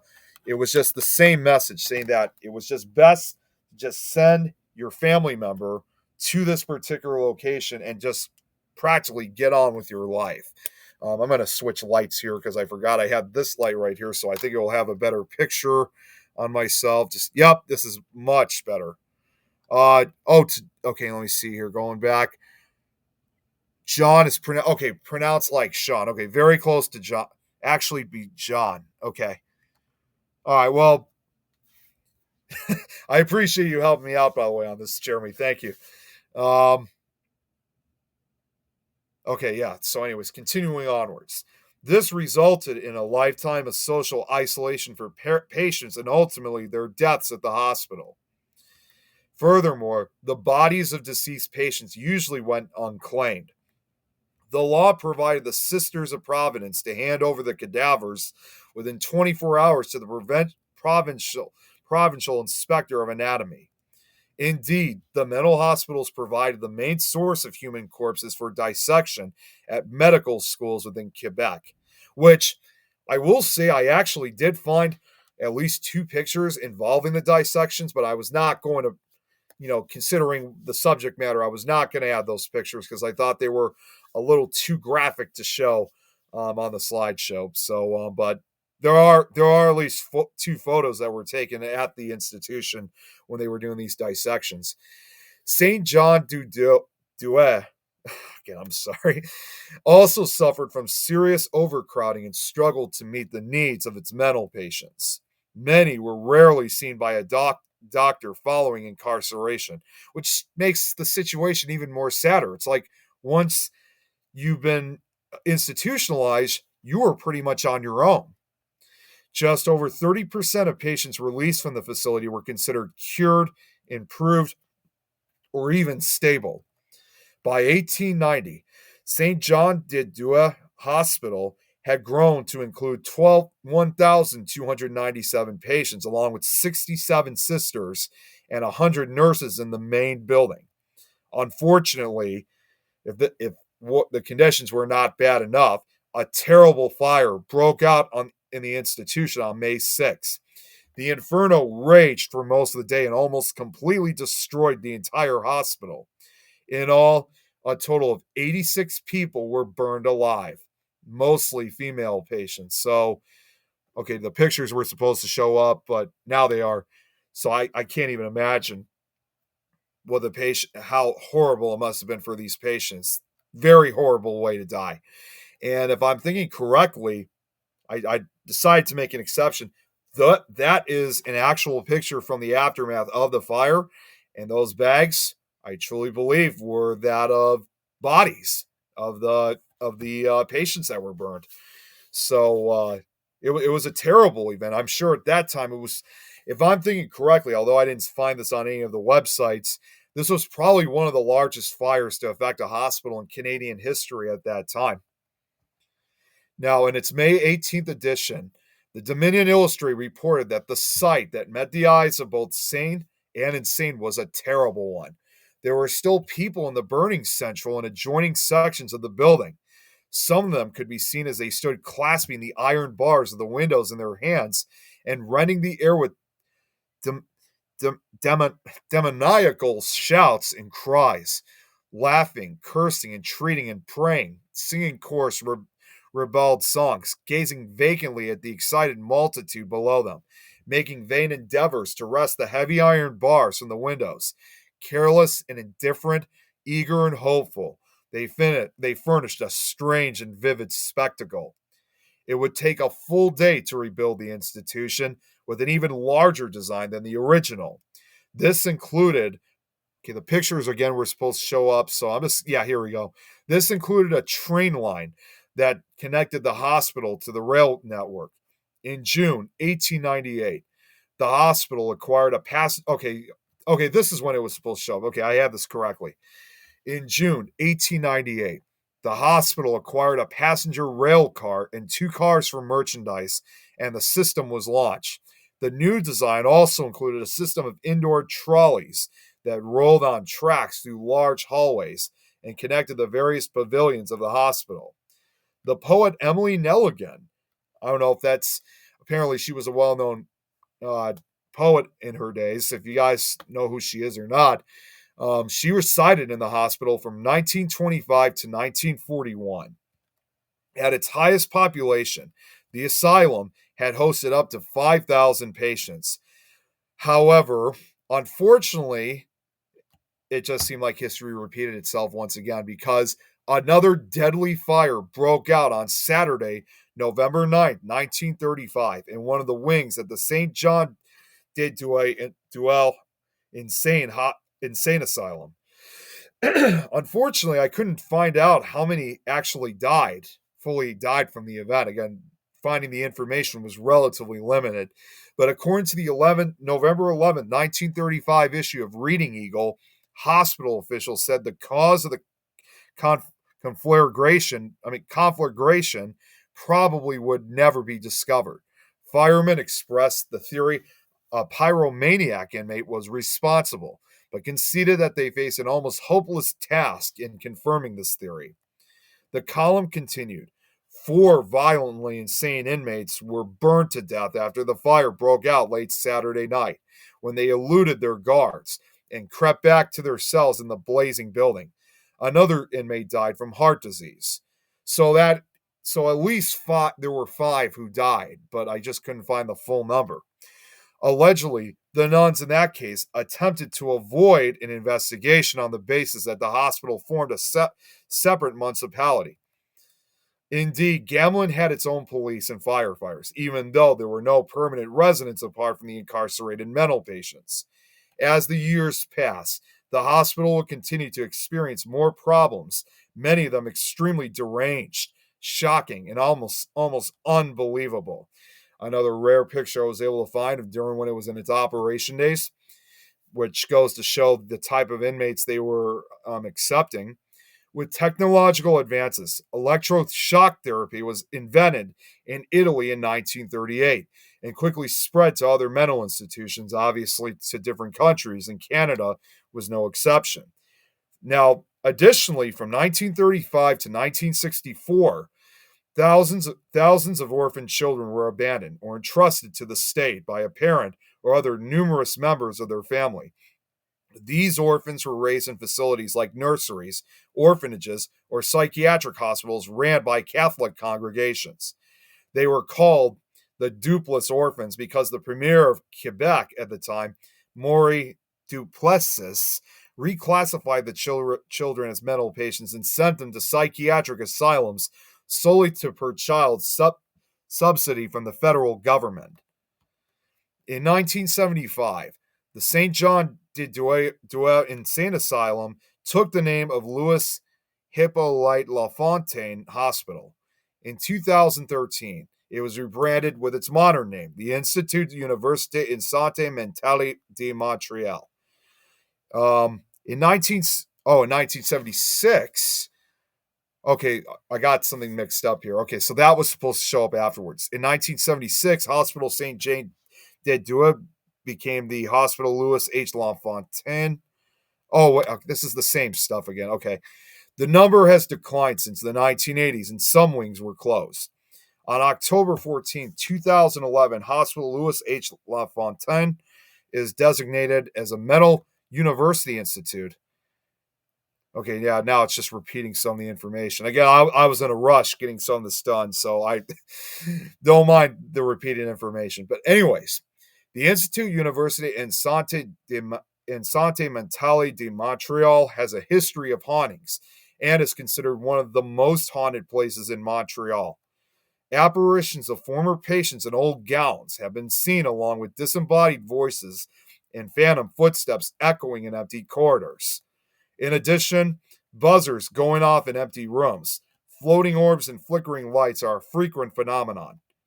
Oh, forgot to fade in with this one. Okay, so anyways, moving down to number 11, Sunnyside Royal Hospital. As one of the oldest psychiatric facilities on this list and the oldest in Scotland, one might think this abandoned hospital is completely decrepit, but the reality is quite the opposite. The building has been maintained quite well, leaving ghost hunters and urban explorers with a treasure trove of wallpapers and old school architecture.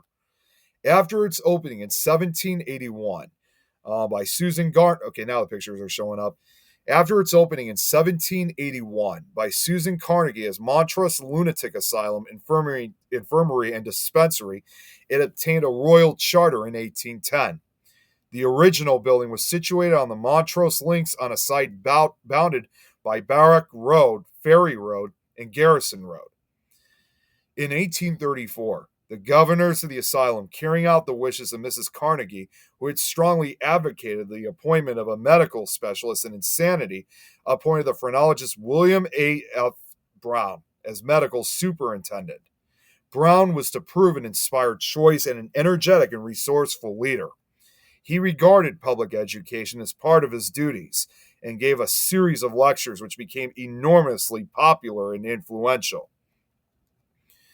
In 1858, a new improved asylum designed by William Lambie Moffett was completed to the north of Montrose in the village of Hillside on lands on the farm of Sunnyside, and the old site was vacated. This site was further developed with the construction of a new facility for private patients called Carnegie House in 1899. Despite this addition, overcrowding was a problem, as the asylum's patient numbers had grown to 670 by 1900. This situation required additional building work to be undertaken. Consequently, two new buildings, Howden Villa 1901 and North Esk Villa 1904, were added to the facility. Additional staff were required to care for the additional patients, and the Westmont cottages were built in 1905 to house them. In 1911, the lease of Sunny Farm finally expired, and over 52 acres were purchased for the sum of £4,500, if I'm thinking correctly. A further development was the addition of Angus House, which was built to accommodate elderly patients suffering from dementia in 1939. In 1948, the National Health Service 1946 Scotland Act brought the hospital under the control of the Eastern Regional Hospital Board. Its name was changed from the Royal Asylum of Montrose to the Royal Mental Hospital of Montrose.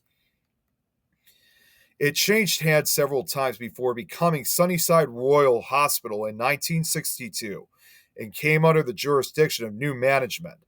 During the 1950s and 60s, the introduction of new drugs lessened the need for prolonged admission of patients. In addition, the Mental Health Scotland Act of 1960 also significantly altered legislation in respect of mental illness and reduced the hospital grounds on which someone could be detained in a mental hospital. After the introduction of care in the community in the early 1980s, the hospital went into a period of decline, and once patients had been transferred to the Susan Carnegie Center at Stracathro Hospital, Sunnyside Royal Hospital closed in December 2011. Before the asylum's demolition in 2019, ghost hunters were warned from visiting today due to rampant asbestos. Now, the place is now home to what's known as Sunnyside Estate, where luxury flats will fill the old hospital buildings and houses will be erected around the property. In common with other abandoned buildings, the complex became the target of criminals, and much copper and other material was robbed on the upper floors. The place also attracted other unauthorized visitors, including various official and amateur investigators who heard that the hospital was haunted. Whether this rumor of haunting was inspired by its history or dereliction, at least one ex-patient advised the place was haunted by the sound of female footsteps. One Arbroath-based paranormal team, After Dark, refused permission to enter when they asked, on the basis that the buildings were too run down to ensure physical safety. Now, despite its past as a hospital for the mentally ill and its high potential for hauntings, the builders intend on returning the property to its former glory. I know for the most part, most of the old buildings, as I said, were torn down, but I did see that, I think, if I'm thinking correctly, this might be the only, which is, I believe, the administration building. This, I believe, is the only known building from the Sunnyside Royal Hospital that's still standing to this day. Everything else has pretty much been torn down. Before I get to the next one, I just want to look at the comments real quick. You see here. Oh, I forgot. I can't click on the comments this time. Pickle Tom! Well, you're a trooper for getting through those words. I'd probably given up by this point. Yeah, you're definitely right, Jeremy. Okay, so now getting to number 10, Hospital Juarez. So this was actually the very last one I had to put onto the slideshow. In Mexico, the Juarez Hospital is one of the most important health institutions in the history of Mexico. It is considered the cradle of surgery in Mexico, in addition to having served in several war events for the care of the wounded. It has two headquarters. Oh, whoops. Sorry, that was my fault. The Juarez del Centro Hospital, the oldest, partially destroyed by the earthquakes of 1985 and later rebuilt, located in La Merced, and the historic center of Mexico City, and the Juarez de Mexico Hospital, built after the earthquakes of 1985, located in the northern area of Mexico City on the National Polytechnic Institute Avenue and the Gustavo A. Madero Mayor's office. Okay, so these pictures were not supposed to show up, but we'll worry about that later. In the 1847 war with the United States, it was necessary to have what was known as blood hospitals to attend to the wounded. With this purpose in mind, General Manuel Maria Lombardini, which was this picture right here on the left, placed at the disposal of the Consular of Hospitals of the Metropolitan City Council of the capital of Mexico, Mr. Jose Urbano Fonseca, which is him right here on the right, the building of the Colegio de los Agostinos de San Pablo, which until then functioned as a barracks. It was then called St. Paul's Hospital. On August 23rd of that year, after the battles of Paderna and Churubusco that occurred 3 days earlier, is considered the date of foundation of the hospital, since it is the first day that wounded soldiers were admitted, who were the first patients of the institution. The Sisters of Charity, who took over the management of the establishment, were in charge of caring for the sick. Sister Michaela Ayanz, I don't know if I'm saying that right, was the first director from 1847 to 1869, and the first doctors were Don Ladislau de la Pascua, priest of the Temple of San Pablo el Viejo, Don Guillermo Santa Maria, a doctor of the same church and a practitioner. It was designed as a municipal hospital and was initially equipped with 60 beds for free patients. Subsequently, in the 19th century, it was used as a clinical field for teaching and provided corpses to the School of Medical Sciences. With the War of Reform, it was again required to help the wounded, and during the French intervention in 1863, it again served to attend war combatants, although this time not only Mexicans, but also the French. Faced with the death of the Benemérito de las Americas Benito Juárez on July 18, 1872, the then Councilor of Mexico City, Garcia Lopez, proposed that the San Pablo Hospital changed its name to the Juarez Hospital, which the city council approved the following day on July 19th. In 1874, the Sisters of Charity and Sister Michaela Añez, I think that's how I'm supposed to say it right, returned to Europe, leaving the Juarez Hospital without their important support. In 1881, an important remodeling was carried out that included the creation of several rooms that expanded the services that the Juarez Hospital provided to the population. During the tragic decade, I don't know, there might have been someone I might have missed, but okay, somebody received wounded and hundreds of corpses to be incinerated. Okay, so then in 1947, the Juarez Hospital celebrated its first century of life. So part of the celebrations included a major remodeling and construction of new buildings. In 1970, a new centenary of the cloister, it was remodeled again and resuming the original appearance of the convent, and facilities were built to house the outpatient services, general services, hospitalization tower, teaching unit, governing body, experimental surgery, and clinical research, and doctor's residence. The 1985 earthquake in Mexico, which the hardest hit obviously was Mexico City, toppled one of the hospital's buildings, leaving countless victims among medical staff, administrative staff, patients, and visitors.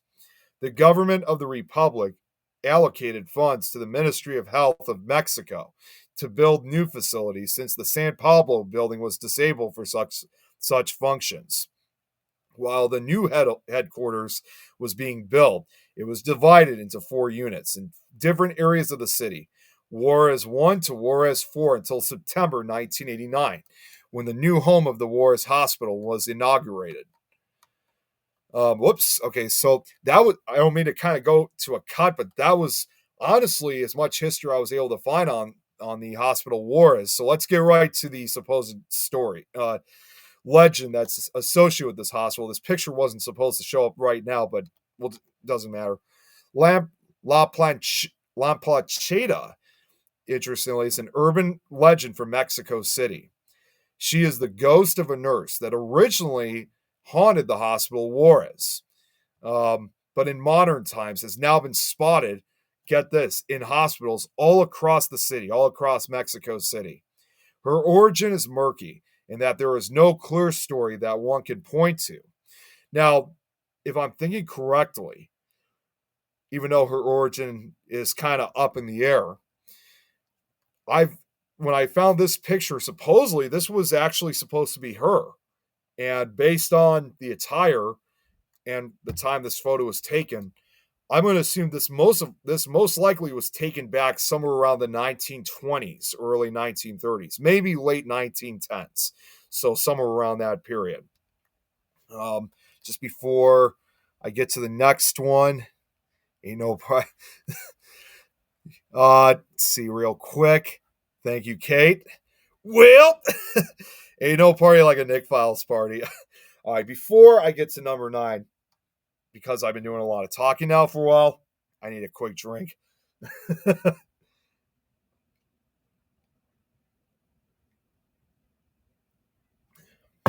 Okay, so now, and I should have told Zach this.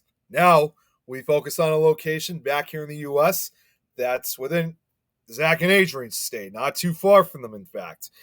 Which goes to number 9. Denver Veterans Administration Medical Center. Let's see here. The Denver Veterans Administration VA Medical Center, another veterans hospital, located in Denver, Colorado, was built in 1948 and opened in 1951. Excuse me. The facility consisted of a large hospital building, Building A, which is the photo that you see right here, and approximately 15 support buildings and structures. The DVAMC, which changed over time to meet evolving medical care requirements and technologies, was the primary VA facility in Colorado for over 50 years. 2 major policies shaped post-war VA hospital construction. New VA hospitals were constructed in urban areas and affiliated with medical schools.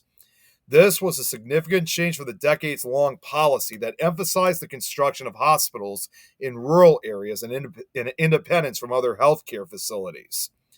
Post-war VA hospitals were also constructed based on standard designs developed by VA architects. The DVAMC met all of these conditions. The VA built the DVA-MC in the well-established Hale neighborhood within the city's urban core and adjacent to Colorado Boulevard, a state highway. Construction of the hospital completed the infill of the neighborhood and allowed the facility to serve the city's veteran population, which had grown exponentially after the war. Moreover, the medical center was located between two existing medical complexes. The University of Colorado Hospital Medical School bordered the DVA-MC to the west. The association with the medical school was vitally important to the Veterans Administration's post-war vision in which the agency worked cooperatively with medical schools. Another hospital, the Rose Medical Center, was east of the DVA-MC. The three medical institutions created a large area that was dedicated to cooperative medical care and instruction.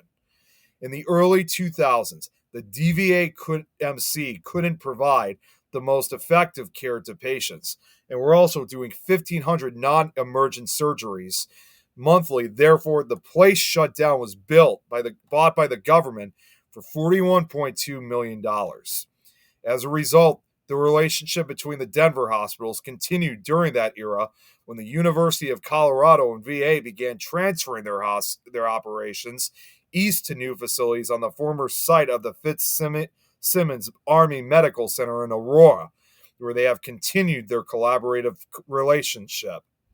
A new hospital, the Rocky Mountain Regional VA Medical Center, opened in 2019. Most VA operations are based out of this new campus. The Rose Medical Center remains in its original location, as you can see in this picture. Well, not necessarily this picture, but the additional hospital. Now, although it's been closed down, the hospital most likely consists of 12 floors, maybe more. One can locate the ORs on the 8th floor. It is also believed, but one can find a couple of X-rays on the floor on the 4th floor. Excuse me. Now the place is old, so most of the doors and windows welded and boarded shut. Get this, with evidence tape on them instead of typical nails and boards. Now, it's not surprising. Some say the old Denver VA hospital has been the site of strange experiences, including hearing screams and bangs at night. Now, I should have mentioned this before. Some of these hot locations that I have provided. Oh, Zach, I hear you.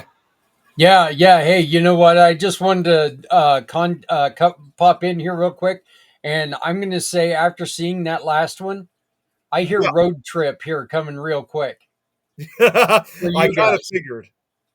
Yeah, so that looks great. I'm looking it up right now. I've never seen that place, and I've lived here for 30 some years in this area, and I never knew that was there. So Nick, really good job, buddy. Keep going, my friend. Keep going. My absolute pleasure. See, this is why I like focusing on the lesser known locations out there. That's what makes this, that's what I love about these slideshows. Yeah. Well, keep going, kiddo. I'm liking this, loving it, and a lot of people are glad you're doing it and glad you're back. Definitely. Thank you. Anyways, moving forward now to number 8, which is the Northern State Hospital. A little mistyped there, but no big deal. Yeah, okay, it's not a big deal at all. Anyways, this hospital in Sedro-Woolley, Washington, was commissioned in 1909 in response to the overcrowding at the Western State Hospital in Steilacoom. The construction of the hospital was suggested by Dr. Arthur P. Calhoun, who was the superintendent of Western State from 1906 to 1914. The buildings were designed by Seattle architects Saunders and Lawton, using the Spanish colonial revival style. The grounds were designed by the Olmsted Brothers landscape architecture firm. The hospital was built to serve those who were found to be insane under the superior courts of Clallam Island, Jefferson, King, Kitsap, San Juan, Saget, and Snohomish counties. I think I'm saying that right. The hospital initially started out with 100 patients that were transferred from Western State, all of those being male. These patients helped with the construction of the hospital. Okay, another picture that was supposed to fade, no big deal. In 1913, 4 more ward buildings were commissioned to house patients. By 1915, the hospital held around 485 patients. At this time, the hospital's population remained fairly stagnant as it was treated as a branch of Western State. This was changed in the same year with legislator approved for the hospital to receive patients from outside of Western State. Previously, the hospital only held transfer patients. In response to this change, an expansion of the hospital was commissioned and granted to the architects Heath and Grove of Tacoma. The new buildings opened on the main campus included the men and women's receiving buildings, an assembly hall, and a laundry. The expansion of the farm section of the campus included also a cow barn, a horse barn, a hay barn, a milk house, and an implement house. This expansion allowed for an additional 200 patients. By 1917, the hospital consisted of 10 buildings and held about 750 patients. 70 staff were employed at the hospital, with 46 of those being attendants. The patient to attendant ratio was 1 to 16. Due to rising population, a new male ward was constructed and another wing was added to the already existing female ward. A powerhouse, stack boiler, and automatic stokers were also built.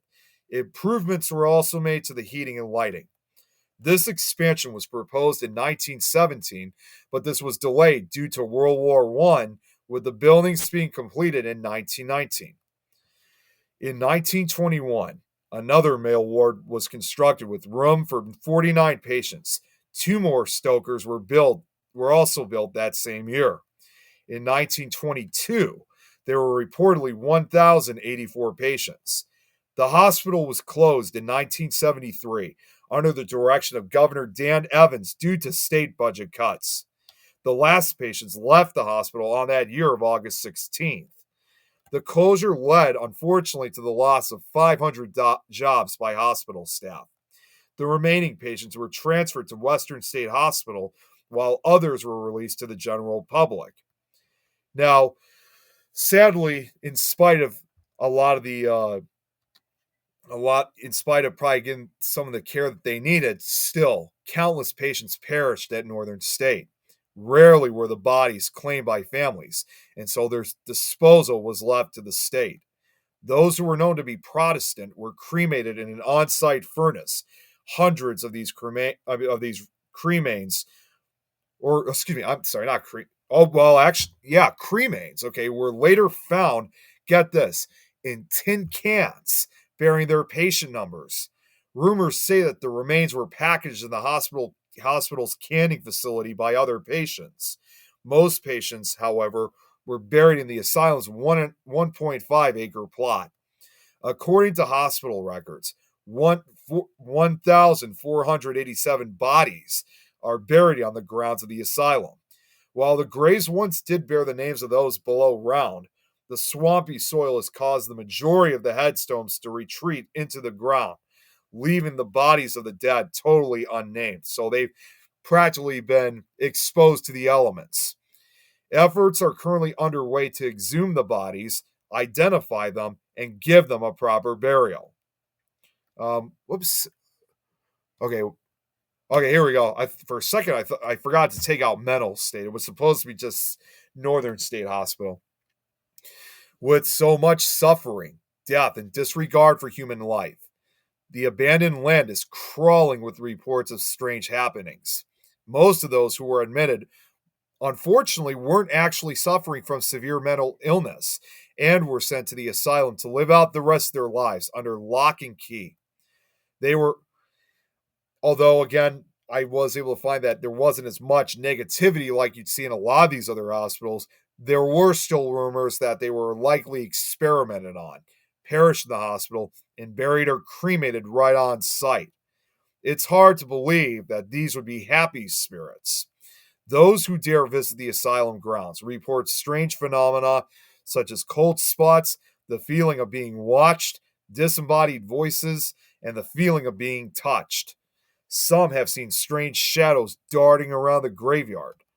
The most commonly encountered entity is that of a young girl with a red ball and a man chasing after her. They've been seen running about the property, though some report the girl standing alone in the graveyard as well. Just before we get to the next one, whoops. Okay, let me just see. Okay, my eyes are growing very happy. All right, thanks, Jeremy. I appreciate it. You have a great night. Take care. So now, moving forward to number 7, what's known as the Pool Park Asylum. This is first one. Yep, that's exactly what I figured where it was. Located in the small village of Clondenwood in North Wales. This former mental hospital hasn't housed patients since 1989. The circa 30-acre plot was the site of a substantial hall and farm, which became dilapidated, but a manor house dating back to 1824, so 200 years almost, exact, along with a coaching house, neighboring boiler block, and lodge house remain on site.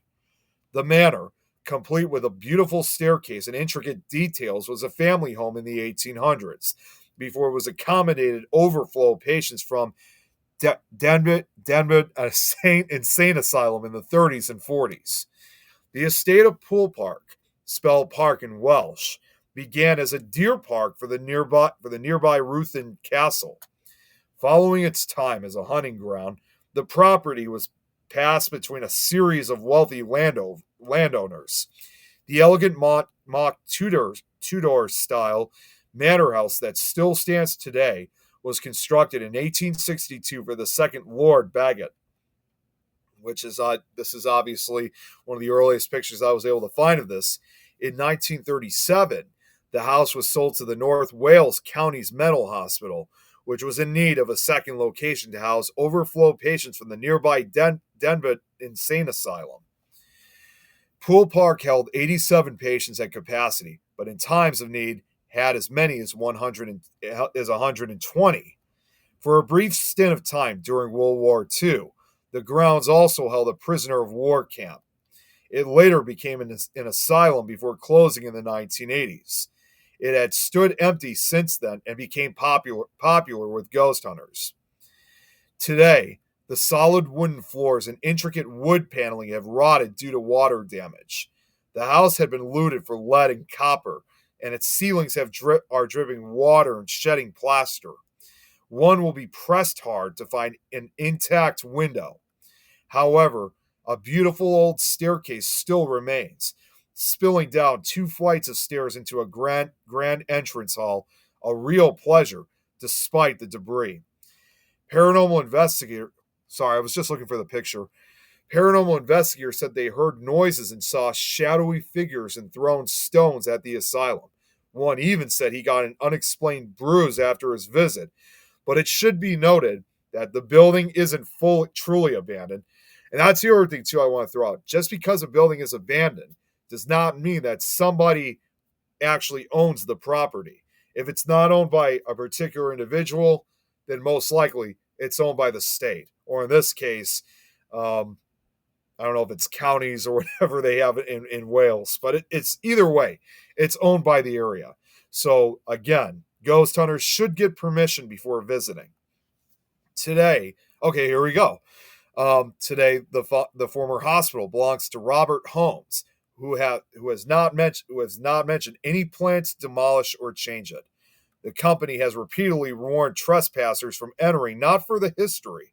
All artifacts, fortunately, have been collected and cataloged elsewhere, but the structure remains unsafe.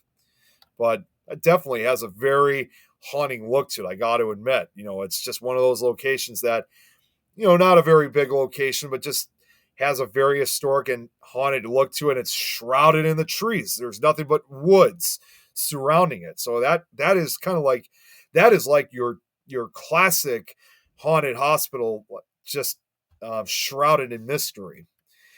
Moving forward next to number 6, the New Sham Park Hospital. And I believe this might be the one that might last. It's not going to last terribly long, but this was the most amount of information I was able to find on this. I just wanted to make a quick check on, okay, not much in the comments. Before 1869, there was no institution in Liverpool, England, for the support and education of the orphans of British seamen. The first move to establish such an institution was made by a group of leading Liverpool ship owners in 1868. The sponsors of the project comprised a group of ship owners and merchants who for some time had been concerned about how best to help the widows and families of deceased Merseyside men, including those lost at sea. Members of the public, which were invited to attend a meeting at the Mercantile Marine Service Association rooms on December 16th, at which the resolution to found such an establishment was proposed by Ralph Brocklebank and Bryce Allen, both leading ship owners and I can never get that word right, philanthropists. James Beasley, another leading ship owner, was invited to be chairman of the committee to establish an orphanage. It was James Beasley who on December 17th wrote to 9 of his colleagues, offering to donate £500 to start a building fund if they would donate the same amount. There was an immediate response to this letter, and further donations were received following a more widespread public appeal. In 1869, an account was opened at Haywood's Bank, Brunswick Street. Within a few months, there was enough money for the General Committee to look around for a temporary home. On August 9th, the Liverpool Seamen's Orphan Institution opened in temporary rented accommodation on Duke Street. And by the end of that year, there were 46 boys and 14 girls in residence. On April 17, 1870, Liverpool Town Council gave 7,000 square yards of land on the northeast side of New Sham Park to construct a Seamen's Orphanage institution. On September 11, 1871, the foundation stone of new building was laid by Mr. Ralph Brocklebank, the first president. The foundation stone of the chapel was laid on August 1st, 1873, and the Liverpool Mercury carried the following report on August 2nd, entitled Liverpool Seamen's Orphanage Institution, laying the foundation stone of the chapel. On January 30th, 1874, there was held an informal opening of the north wing of the orphanage, as well as the children who moved from the temporary orphanage in Duke Street. The committee also looked after children on an outdoor relief basis. The institution was formally opened on September 30th by the Duke of Edinburgh, the sailor prince, fourth son of Queen Victoria. As of June 1884, around 800 fatherless children were being supported by the orphanage, of which half were living at the orphanage and an equal number were being supported at home with their mothers. It was understood that the average annual cost to support one child in the orphanage was around £15, equivalent to £2,100 in 2023, compared to £8, equivalent to £1,100 in 2023 annually for those supported at home. The institution was financially supported entirely by voluntary donations. In May 1886, Queen Victoria visited the institution and added her name to the list of patrons. From the outset of the education of the children was given top priority, and from 1892, the boys' school, and from 1898, the girls' school were administered strictly under government regulations, and the institution received a share of the parliamentary grant from the Education Department. By 1899, there were 321 children in the orphanage, while 508 were receiving outdoor relief in the form of monetary grants and clothing. Children of all religious denominations were assisted, with preference given to orphans of British seamen connected to the port of Liverpool. The scholastic and religious instruction was under the supervision of the Church of England chaplain. The First World War, of course, brought problems, and by 1918, 1,000 orphans were being assisted.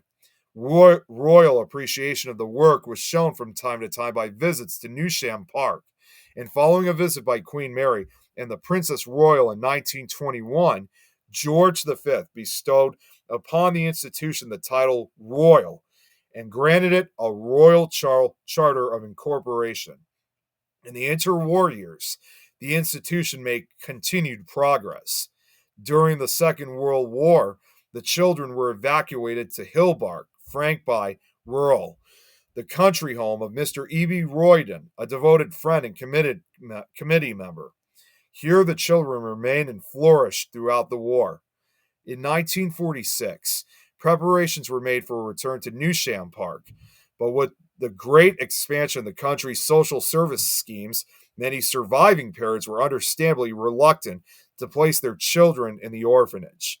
This led to a gradual decline in the number of resident children. New laws prohibited children under 11 years of age from being educated at the same school as older children, and young children from living in an institutional school. Despite Newsham Park's endowment, financial difficulties were increasing, and there seemed little prospect of bridging the widening gap between income and expenditure. As a result, the orphanage was closed on July 27, 1949, while continuing to implement the objectives of the founders in providing means for the education and maintenance for the children of deceased British Merchant Navy seamen. Places in various schools were found for those being housed and educated at Newsham Park.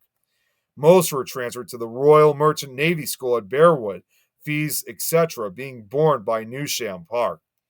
The sale of the premises at Newsham Park to the Ministry of Health for use as a hospital realized at £125,000 in 1951, proceeds were forwarded to the charity commissioners for investment. That the committee continued to provide support to orphan seamen children on a new resident basis, thus continuing to pursue the original objectives of the institution's founders with special emphasis on education. Newsham Park's hospital opened its doors in 1954. The hospital developed its own psychiatric department and received an influx of patients with severe mental problems. The work of the institution in providing for the relief and education of the orphan children of seamen continues today, and in 1969, the institution celebrated centenary. The hospital officially stopped taking new patients in 1988, and by 1992, all remaining patients and staff were relocated. In that same year, with the closure of the Rainhill Lunatic Asylum, the inmates were moved to Newsham Park Hospital, taking up 90% of its space.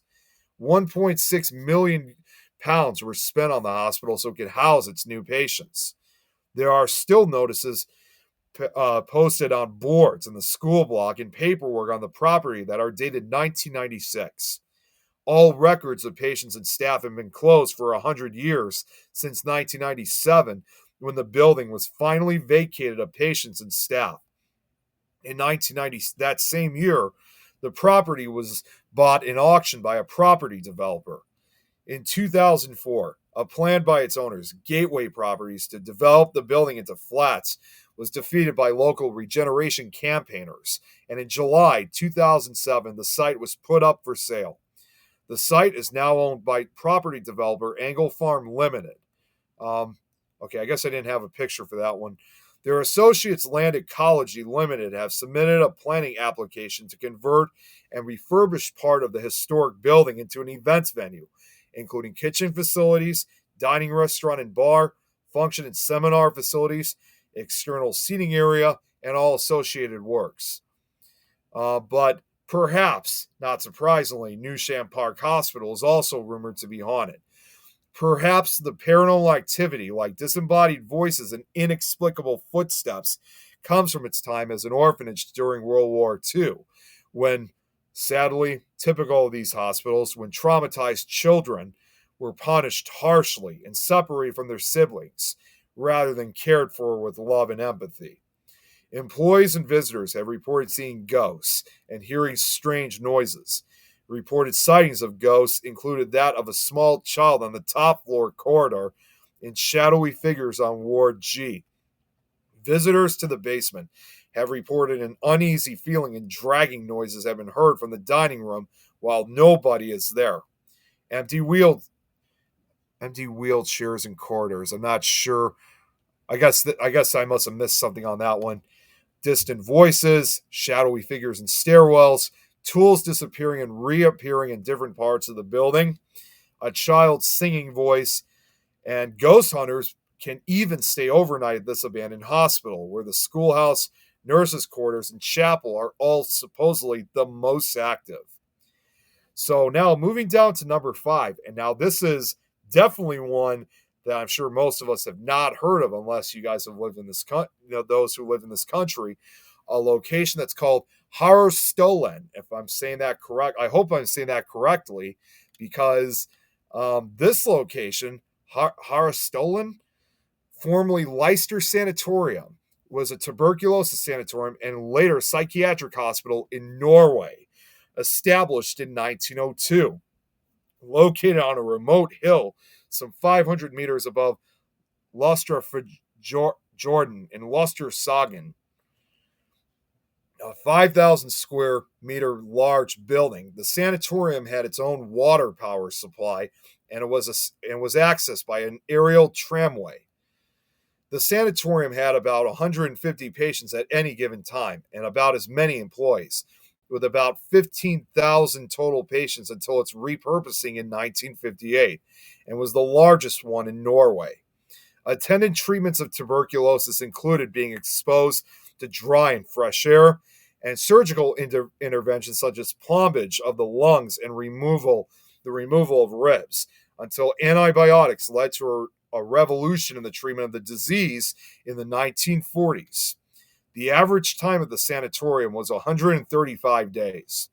Between 1895 and 1955, sadly, about 250,000 Norwegians died from tuberculosis. Drawn by one of the leading architects from Bergen, Adolf Fischer, the sanatorium was originally accessed. Just repeating information again, was originally accessed by a now defunct aerial tramway, but a road was later constructed to the site. The main building was expanded several times, and several more buildings were constructed around the sanatorium, including workers' residency, a chapel, a morgue, and a stable.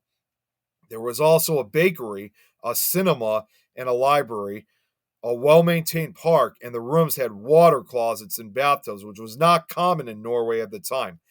Before I continue with just describing with the history of this particular hospital in Norway, I'm pretty sure it's giving some of you guys Waverly vibes. If anything, I kind of see, excuse me, I pretty much see this location as Norway's Waverly Hill Sanatorium, if you look at it very carefully. And I just want to give a shout out because I was looking for this and I was able to gather a lot of this information with an investigator who's a member of the Norwegian Ghost Hunters. Her name is Tanje Stalin, if I'm saying that correctly. Tanje, if you're watching this later, I just want to apologize if I'm saying that incorrectly because I don't speak Norwegian, nor do I have any Norwegian ancestry. But I definitely want to give a shout out to her and the Norwegian Ghost Hunters, who I've become very good friends with, which I definitely would encourage you guys also. They have a YouTube series of their own.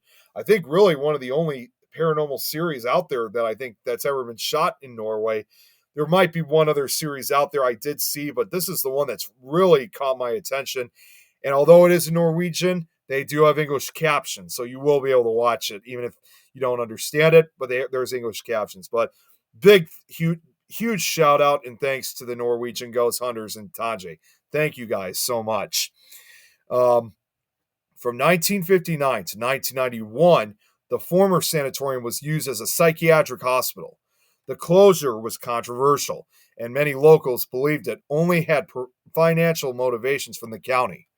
In the early 1990s, it was used as an asylum seeker center for a couple of years as the first and largest operated by the state in Norway, with 340 refugees. There was conflicts between the new residents and the local community after the refugees complained that it was worse to live there due to its remoteness in Bosnia and Herzegovina, from which they had fled. After being threatened with plans to demolish the building, it was in 2021 revealed that new owners had begun to renovate the hospital as a hotel, although still not fully financed by investors. In recent years, the derelict sanatorium has been used for filming the 2015 horror movie Villmark Asylum and has been a popular destination for ghost hunters, including the aforementioned group I just mentioned, urban explorers, bloggers, and social media influencers. Although recently the area has been closed off and intruders have faced police charges. But definitely, if ever given the chance of going to Norway, and if I'm able to gain access legally into it, I would definitely love to investigate this location. And I'm going to have to, and I definitely am going to have to check out this movie, Villmark Asylum. This I got to see, and certainly a movie I've never even heard of before. Which brings us to number 4, which is another location in Norway, the Lier Sykehus. I think I'm saying that right. The Lier Sykehus, formerly known as Lier Asyl, has an intriguing history dating back to 1926. Located in Lier, Buskerud, Norway, this hospital complex was born from a joint initiative of the Buskerud and Vestfold districts to build a psychiatric hospital on land purchased in 1921. The architect Victor Norden, already experienced in designing hospital structures, designed the ring of buildings in neoclassical style with Jugendstil influences. The hospital consisted of 8 large main buildings and some accessory structures such as a gatehouse and a chapel. The hospital, as I mentioned before, opened in 1926. In the 1940s, the name was changed to Lier Sykehus. Lier Hospital was originally named Lier Asylum and later Lier Psychiatric Hospital. During its heyday, the hospital housed around 600 patients with various psychiatric disorders. However, it is sadly known for the controversial experiments conducted on patients, including the use of LSD and lobotomies. Abuse was known to have occurred between 1945 and 1974. LSD trials, lobotomies, new drug trials, ECT drug deaths, and radioactive isotopes on patients were frequent phenomenon at the hospital. One of the most active hospitals in the testing of new medicines in Norway was undoubtedly Lier Hospital. According to Chief Odd Lingjared, again, I don't know if I'm saying that right, the hospital itself had to test new medications on humans in cases where the industry itself could not test them. Lingjared considered it a moral obligation to assist the pharmaceutical industry and research. In addition, previously hygienist in Ingar Amborgen emerged, told about the horrific conditions for the inserted insulation, prolonged use of belts, straitjacket, and general defaults. In his debut novel, The 23rd of 1981, he described a shocking meeting with the patients and on collective abuse. The novel is based on the years of 1974 and 1975, when Amban Jorsen himself worked as a nursing assistant at Lier Hospital. It was a strange experience to see how fast you could fall morally, said Amban Jorsen. The stay made a deep mark and has characterized him as a human and author since. Now, in the 1980s, 4 of the main buildings were closed due to reduced need for beds. More were closed in the 1990s, and operations gradually scaled down until 2018, when all operations were transferred to Blackstad Sykehus. Today, many of the original buildings have been demolished, except for some that remain as a testament to a complex and controversial past. Lier Sykehus is not only a piece of architectural history, but also a symbol of past psychiatric practices with all its dark sides and evolutions. Unfortunately, I couldn't really find a lot of pictures of the history involving the Psychus, so that's why you guys haven't seen any pictures of anything. So, again, I can only find so much when it comes to some of these locations. Apparently, former patients in the past have shared their space with paranormal activity, such as apparitions and noises. While paranormal investigators and trespassers claim to see ghosts and shadows, not many solid accounts are available about Lear Psychus. Nonetheless, it is considered one of the most haunted places in Norway, which I'm going to say real quick, again, with a shout out for the Norwegian ghost hunters. They had actually investigated this place, and they have an episode of their show on this location. So once again, if you guys want to know more about it and see how much activity that's set to occur within the Psychus, definitely please check out the Norwegian Ghost Hunters YouTube channel, and definitely get an inside look of the Lear Psychus, because I'm sure I've watched some of their shows, and the readings they've gotten in this case from a Norwegian standpoint, it is very, very fascinating. They do such a great job of investigating these locations and bringing exposure to such locations like this one. So, yeah, definitely check them out if you want to know more information about the Lear Psychus. And finally, when it comes to Scandinavian countries, I got one more location that, once again, the Norwegian ghost hunters have also investigated, but it's not in Norway this time. This one's called the Sandtresk Sanatorium, and this time this is located in as I'm about to say, the Sandtresk Sanatorium, once a prominent tuberculosis treatment center, is located in the northern part of nearby Sweden. Established in the early 20th century, it played a crucial role in the fight against tuberculosis, a major health issue at the time. The sanatorium was designed to provide patients with fresh air and rest, which were considered essential for recovery. Although it is no longer functioning as a medical facility, the site remains a point of historical interest, reflecting the medical practices and architectural styles of its era. The talk about providing fresh air, I'm sure some of you guys are probably getting Waverly Hills vibes again. So you can kind of say that this is, again, in this case, the Waverly Hills Sanatorium of Sweden. Now, it was opened in 1931 and had a maximum of 409 acre places. 409 care places. Wow. From the 1930s, 26,000 patients were cared for at the tuberculosis hospital in Sandtresk outside of Boden, Sweden. Over half of the patients died there. There was also classrooms for children who went to school here, and it's very sad to think that half of the children never got to return home. The 95-meter-long building that functioned as a sanatorium in Sandtresk is located 40 kilometers northwest of Boden town, and it carries a large part of Norrboten's history during the tuberculosis pandemic. The closure of the business began in 1955, as the need for care began to decrease when effective antibiotics against tuberculosis bacteria were developed. Another fade-in, but anyways, numerous ghost stories and paranormal activity has circulated around the sanatorium since its closure. Thrill seekers and ghost hunters who have ventured inside have collected numerous evidence, particularly that of the spirit of a little girl who was believed to have been one of the patients who had died during the TB epidemic.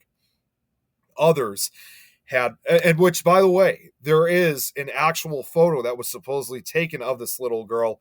I was going to add this to the slideshow. Unfortunately, I was in such a rush of getting this done again. I didn't have time to really add it to the slideshow, but just also a word to note too. Even though I'm kind of providing a shortened version of it, this doesn't mean that I won't talk about these locations again. Eventually, all 15 of these locations will eventually be talked about in their own episodes. So in a future case, this location, including this photo, will definitely feel a lot more of a detailed historic and paranormal account. Others have had much more intense and frightening encounters with numerous shadow people and apparitions, their faces etched with anguish and despair. It's no wonder that Sandtresk, again, similar to with Norway, is undoubtedly one of the most haunted locations in Sweden. Which now brings us to number 2, the Towers Asylum. Back to the UK in this case. One of the more recently used hospitals on this list. Towers Asylum functioned as a psychiatric facility from 1869 to 2013.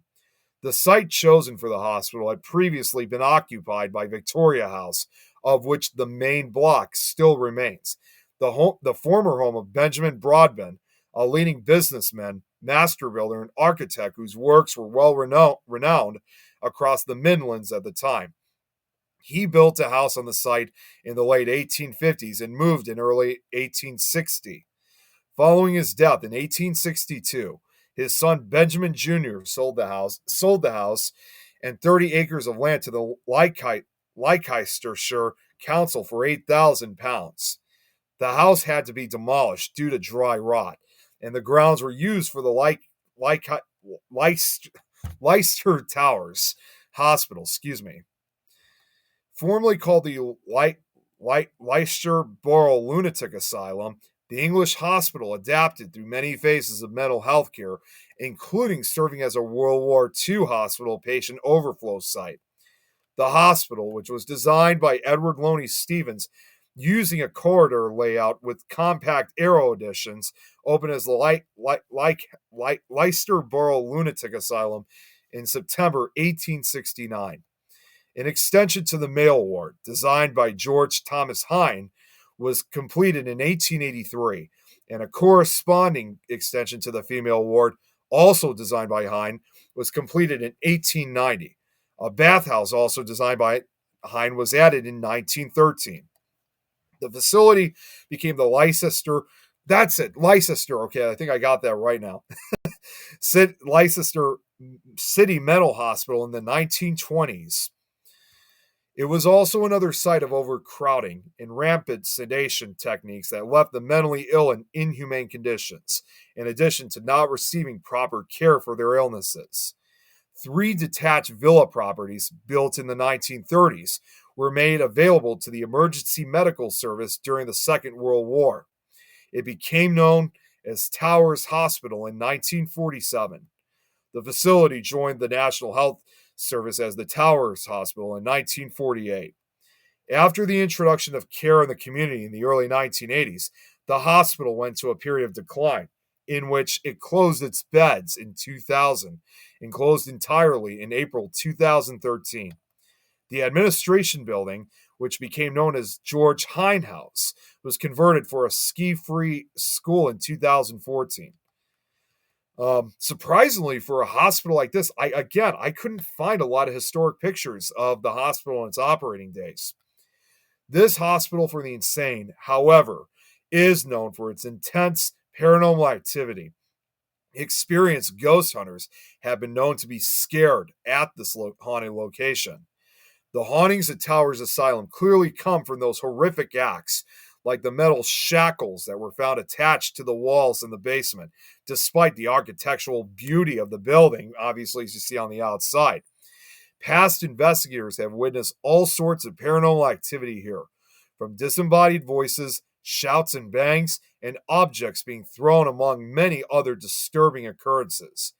Dark shadows, doors slamming shut by unseen hands, sounds of cries and anger, loud bangs coming from nowhere, unexplained myths, and light anomalies have also been reported. The building was recently opened to investigators. However, at the time of writing, it's currently undergoing redevelopment for residential use. Which, before I get to the final number on the list, not very much in the chat, so that's no big deal. First off, I need another drink after all this conversation.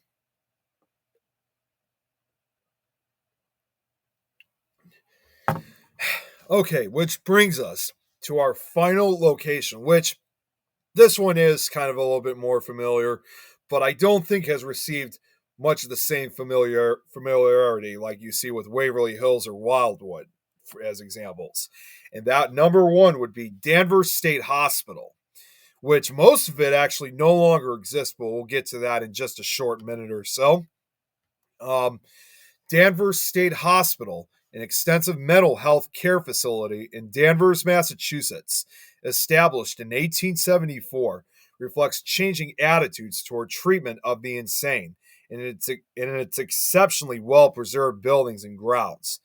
It is dominated by the 1874 Kirkbride Complex, a huge brick with granite trim structure designed by noted Boston architect Nathaniel G. Bradley in the Victorian Gothic style.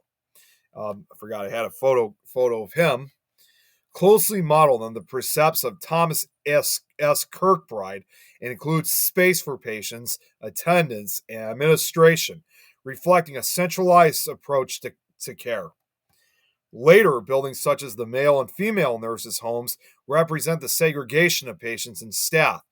The male and female tubercular buildings in the Bonner Medical Building represent specialization of medical treatment. The cottages, repair shops, and farm buildings represent an increased self-sufficiency for the hospital. An emphasis on occupational therapy and increased dispersal of the hospital population. When built, it represented the latest contemporary advances in technology and in engineering as well as architecture. Later additions reflect changes in mental health care philosophy and was contribute to an understanding of the overall functioning of the hospital. Historically, Danvers State Hospital is significant for its leading role in treatment for people with disabilities, including an advanced occupational therapy program, early training facilities for staff, and a long-term concern with community health issues.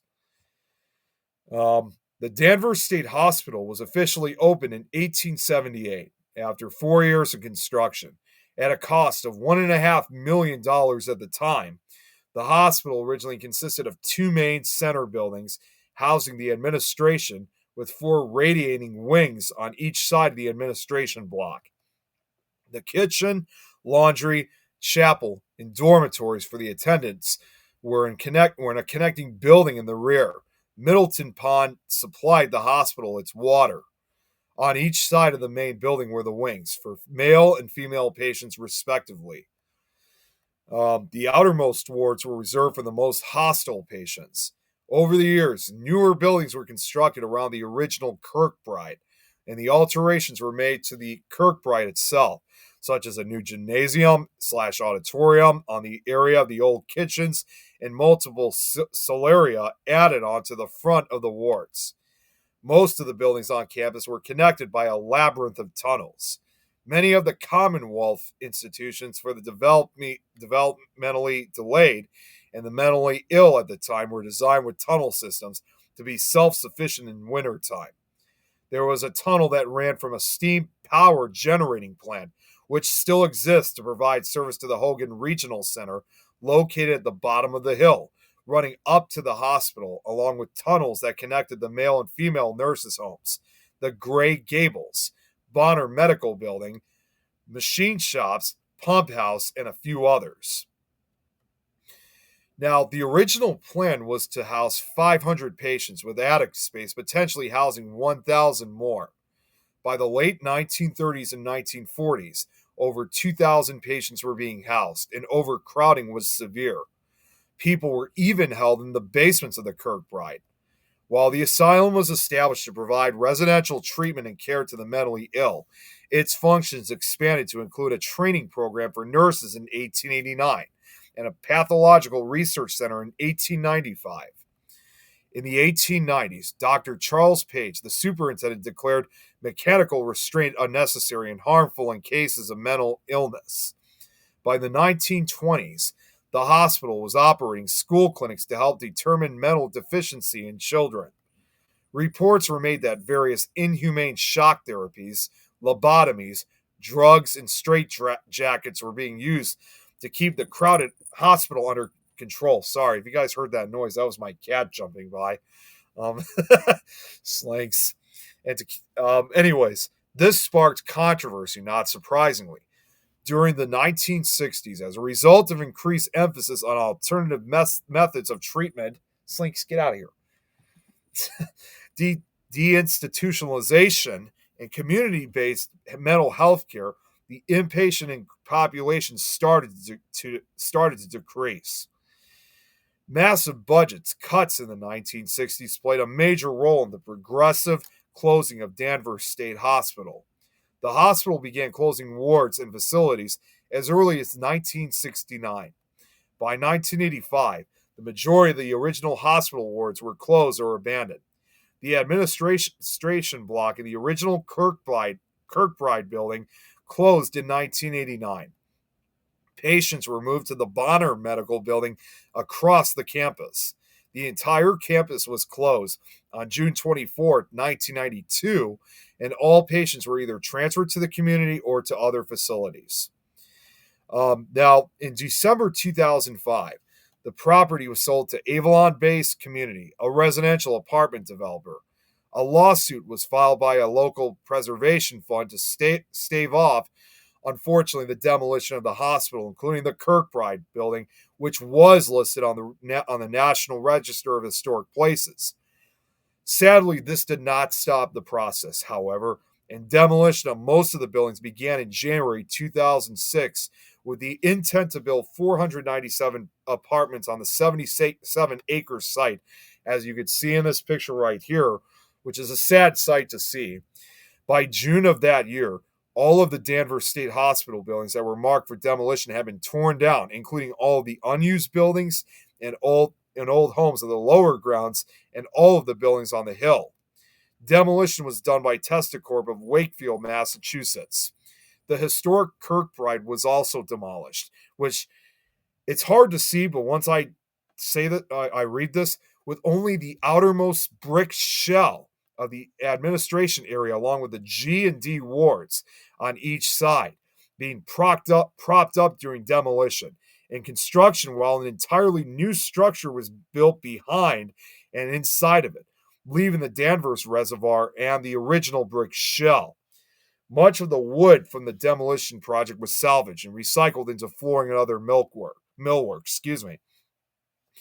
A replica of the original tower / steeple on the Kirkbride was built to duplicate what was removed around 1970 due to structural issues. The first picture illustrates the original tower in 1893. The second and third pictures illustrate the new replica in 2006 and 7. And the fourth picture illustrates from the one from 1970.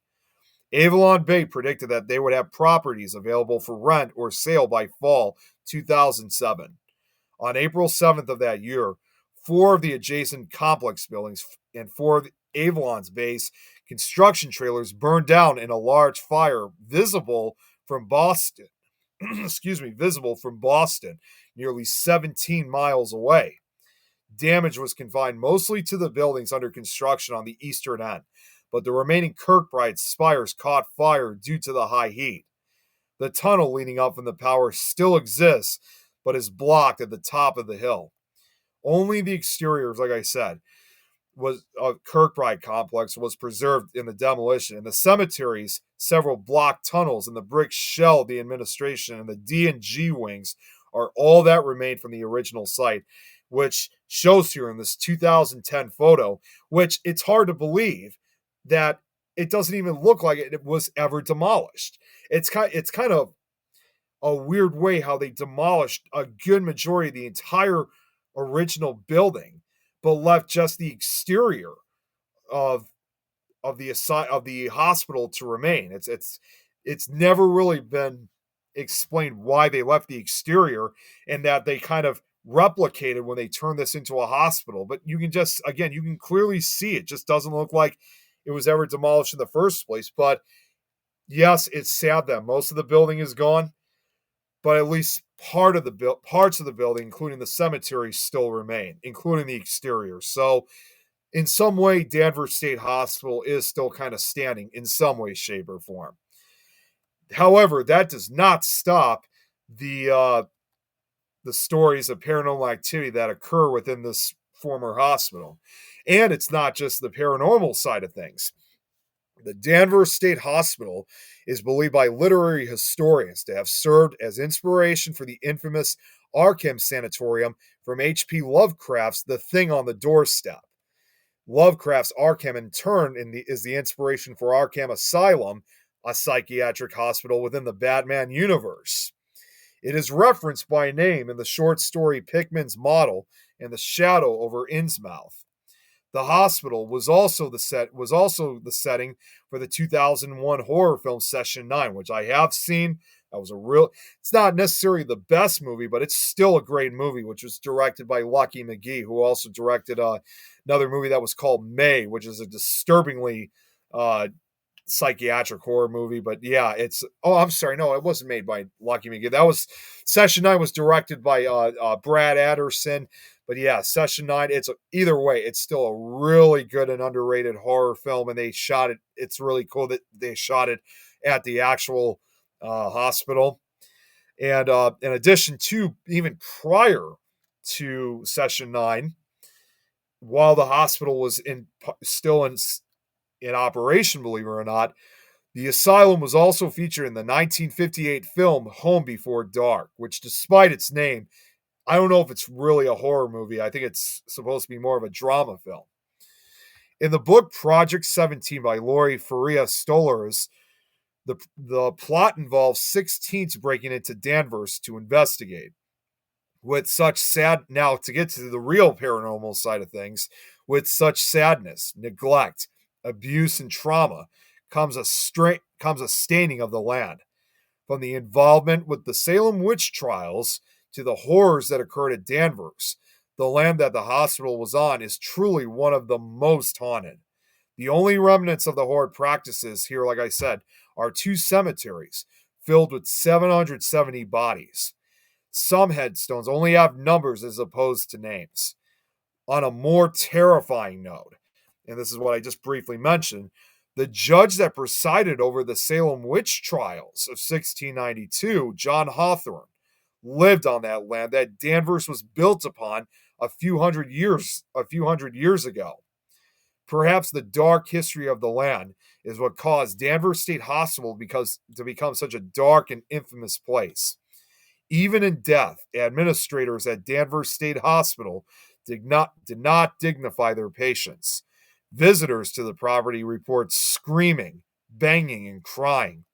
The cemeteries are also hotbeds of paranormal activity, in which apparitions are commonplace and disembodied voices are the only sound. Visitors often report seeing dark, deep black shadows flitting about the property. Others see grayish mists moving slowly around, following people who come to the site. Could these be the dazed spirits of the lobotomy patients that died here? With a nickname like Hell House on the Hill and the inspiration for Arkham Asylum, Danvers State Hospital is one of Massachusetts' most haunted, that's for sure. And that is officially it. We made it, guys. We officially made it. And let's see. That was amazing.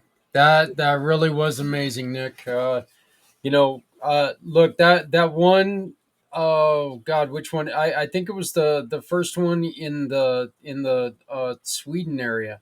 Or in the Norway area. Yeah. The one that caught fire a couple times. That one looked, I'll be honest with you. That one looked spooky before it burned down. After it burned down, it was even worse. Yeah, it did. It really was.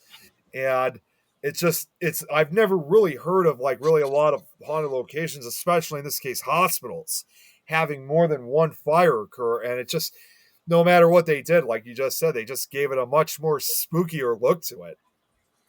It kind of reminds me a little bit when you say that. It reminds me a little bit of for Rasputin, and I don't know if you know the story about him, but he was basically like a witch doctor for the last emperor of Russia, okay, and his wife, and they ended up shooting him, stabbing him, drowning him before he died. The man just wouldn't die. They tried to poison him, I believe. But yeah, they tried to kill him a couple times before he finally died. But he was one of those guys who was into a lot of the, like doing a lot of the witchy kind of stuff. So Witchcraft, yeah. and yeah, and that the story of him, the story of that whole family is just tragic all around. Yeah, But it really is. I've heard of a few things about it, but I haven't really heard too many details. So that's something I'm going to have to definitely look into. yeah, he's definitely one of them. I mean, when you want to talk about people like people who just have a mysterious way about him, I think he I think he kind of tops the charts. Yeah, You got yeah, you got someone like him. You got someone, of course, you got all the classics to me, like Genghis Khan. oh, Genghis I mean, Khan, yeah. he and his life. There are a lot of really cool people out there, and I really appreciate, Nick, what you do with all this, and I want to thank you so very much for coming back and doing this for this show. I think it added so much to what we're doing here for the 2025 mission for Healthy Heroes. So I want to thank you so very much. Yeah, my absolute pleasure. Thanks for letting me come on and do this again. And I'm already looking forward to obviously what it's going to be like for next year, which I've already kind of coming up with some ideas already for next year. One of them, ironically, because on one of the shows I did from the UK with Lois and Wayne and a few others from a few days ago, we were talking about haunted battlefields. And I thought, you know what, that would Yeah, probably be another great addition for this event for next year. we when my uncle passed, in which I didn't get to stop and so badly wanted to stop, but I drove through the city of Bull Custer. Where'd Custer die? I'm tired. Uh, Bull Run. George Custer. Damn it! I can't. I'm drawing a blank. The big Indian massacre of George Custer. Oh, I yeah, okay. I had we drove through there, but unfortunately the weather wouldn't allow me to stop. But yeah, driving through just a lot of that stuff in Montana and Kansas, not Kansas, sorry, but Wyoming. A lot of like ancient lands that you can see in there, medieval or not medieval, but Indian land Yeah, and stuff like that. So I mean, I think that sounds like a great show. I think like haunted firehouses would be a really yeah, cool one that's too. another one. So, but well, And Nick, eventually, these locations again, they're going to get their own episodes because obviously, I was just kind of more presenting just more of a cut down to it. So these locations definitely will be reviewed again in future episodes. I already written them on my list. yeah, well, you know what? When you do that one in when you do that one that we were talking about, the one in Sweden, Yeah, or let me know. I definitely want to pay attention for that one if it's because possible, I could even try to talk to the because I sometimes show videos on the slide for like when it comes to paranormal stuff. I might even be able to get their permission, to even show some of their show, of what they may capture it. So I might be able to provide an investigation video. As far as I know, I think that might be the only recorded investigation that I know of that they've done at that location. no, I'm looking forward to anything and everything that you do, Nick. Like I said, the programs that you put out are so cool. I'm a history buff. I love history. So when you add the history to the paranormal, it just gives me something to be excited about because I do like the history. I just love the history. So, but So do I. Nick, again, thank you so very much for being part of this. Let's work on next year and let's get this done again. Okay, buddy? Sounds good. Thanks again for having me. Not a problem. Have a good one. You as well. Take care. All right, goodbye. I want to thank Nick for doing this. I want to thank Nick for being part of this. I want to thank all of you, every single one of you, who have spent a little bit of time with us today. It's been a long show. I can attest to this. I know it has. I sat here the entire time and watched Nick talking about that, and I was quite honestly, I was enthralled with that. Look, like I wasn't joking. I love the history. I love history of a lot of these things, and getting to learn, um, getting to learn a little bit of it, and getting just the some of that like I didn't know anything about that hospital in Denver, and again, I mean, I'm right here. I am right here in Colorado, and we've been talking about VAs for the last couple hours. We should probably know something about that, but I didn't know anything about it. So it was fantastic. He did a wonderful, wonderful, wonderful job, and I appreciate him. Again, I appreciate all of you for everything that you've done, for all the work, and staying up with us, and sharing in this, and sharing in what you all all of your thoughts. I've seen a lot of the kind words that have been said online, and it really makes me feel like, you know what, we're getting there. We're so close to getting there. We're so close to making this what it needs to be, and that's quite simply, it needs to be for us, about us learning what we need to do.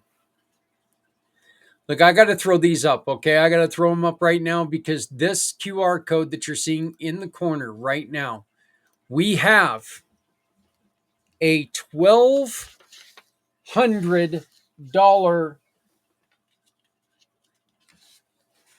one-year membership for healing yoga, okay? For therapeutic yoga.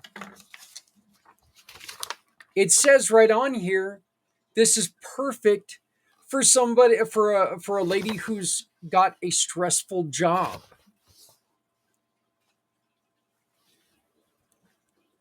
Ladies, life is stressful enough as it is. If you're working on top of that, this would be perfect for you. All you have to do is scan the QR code in the corner, okay?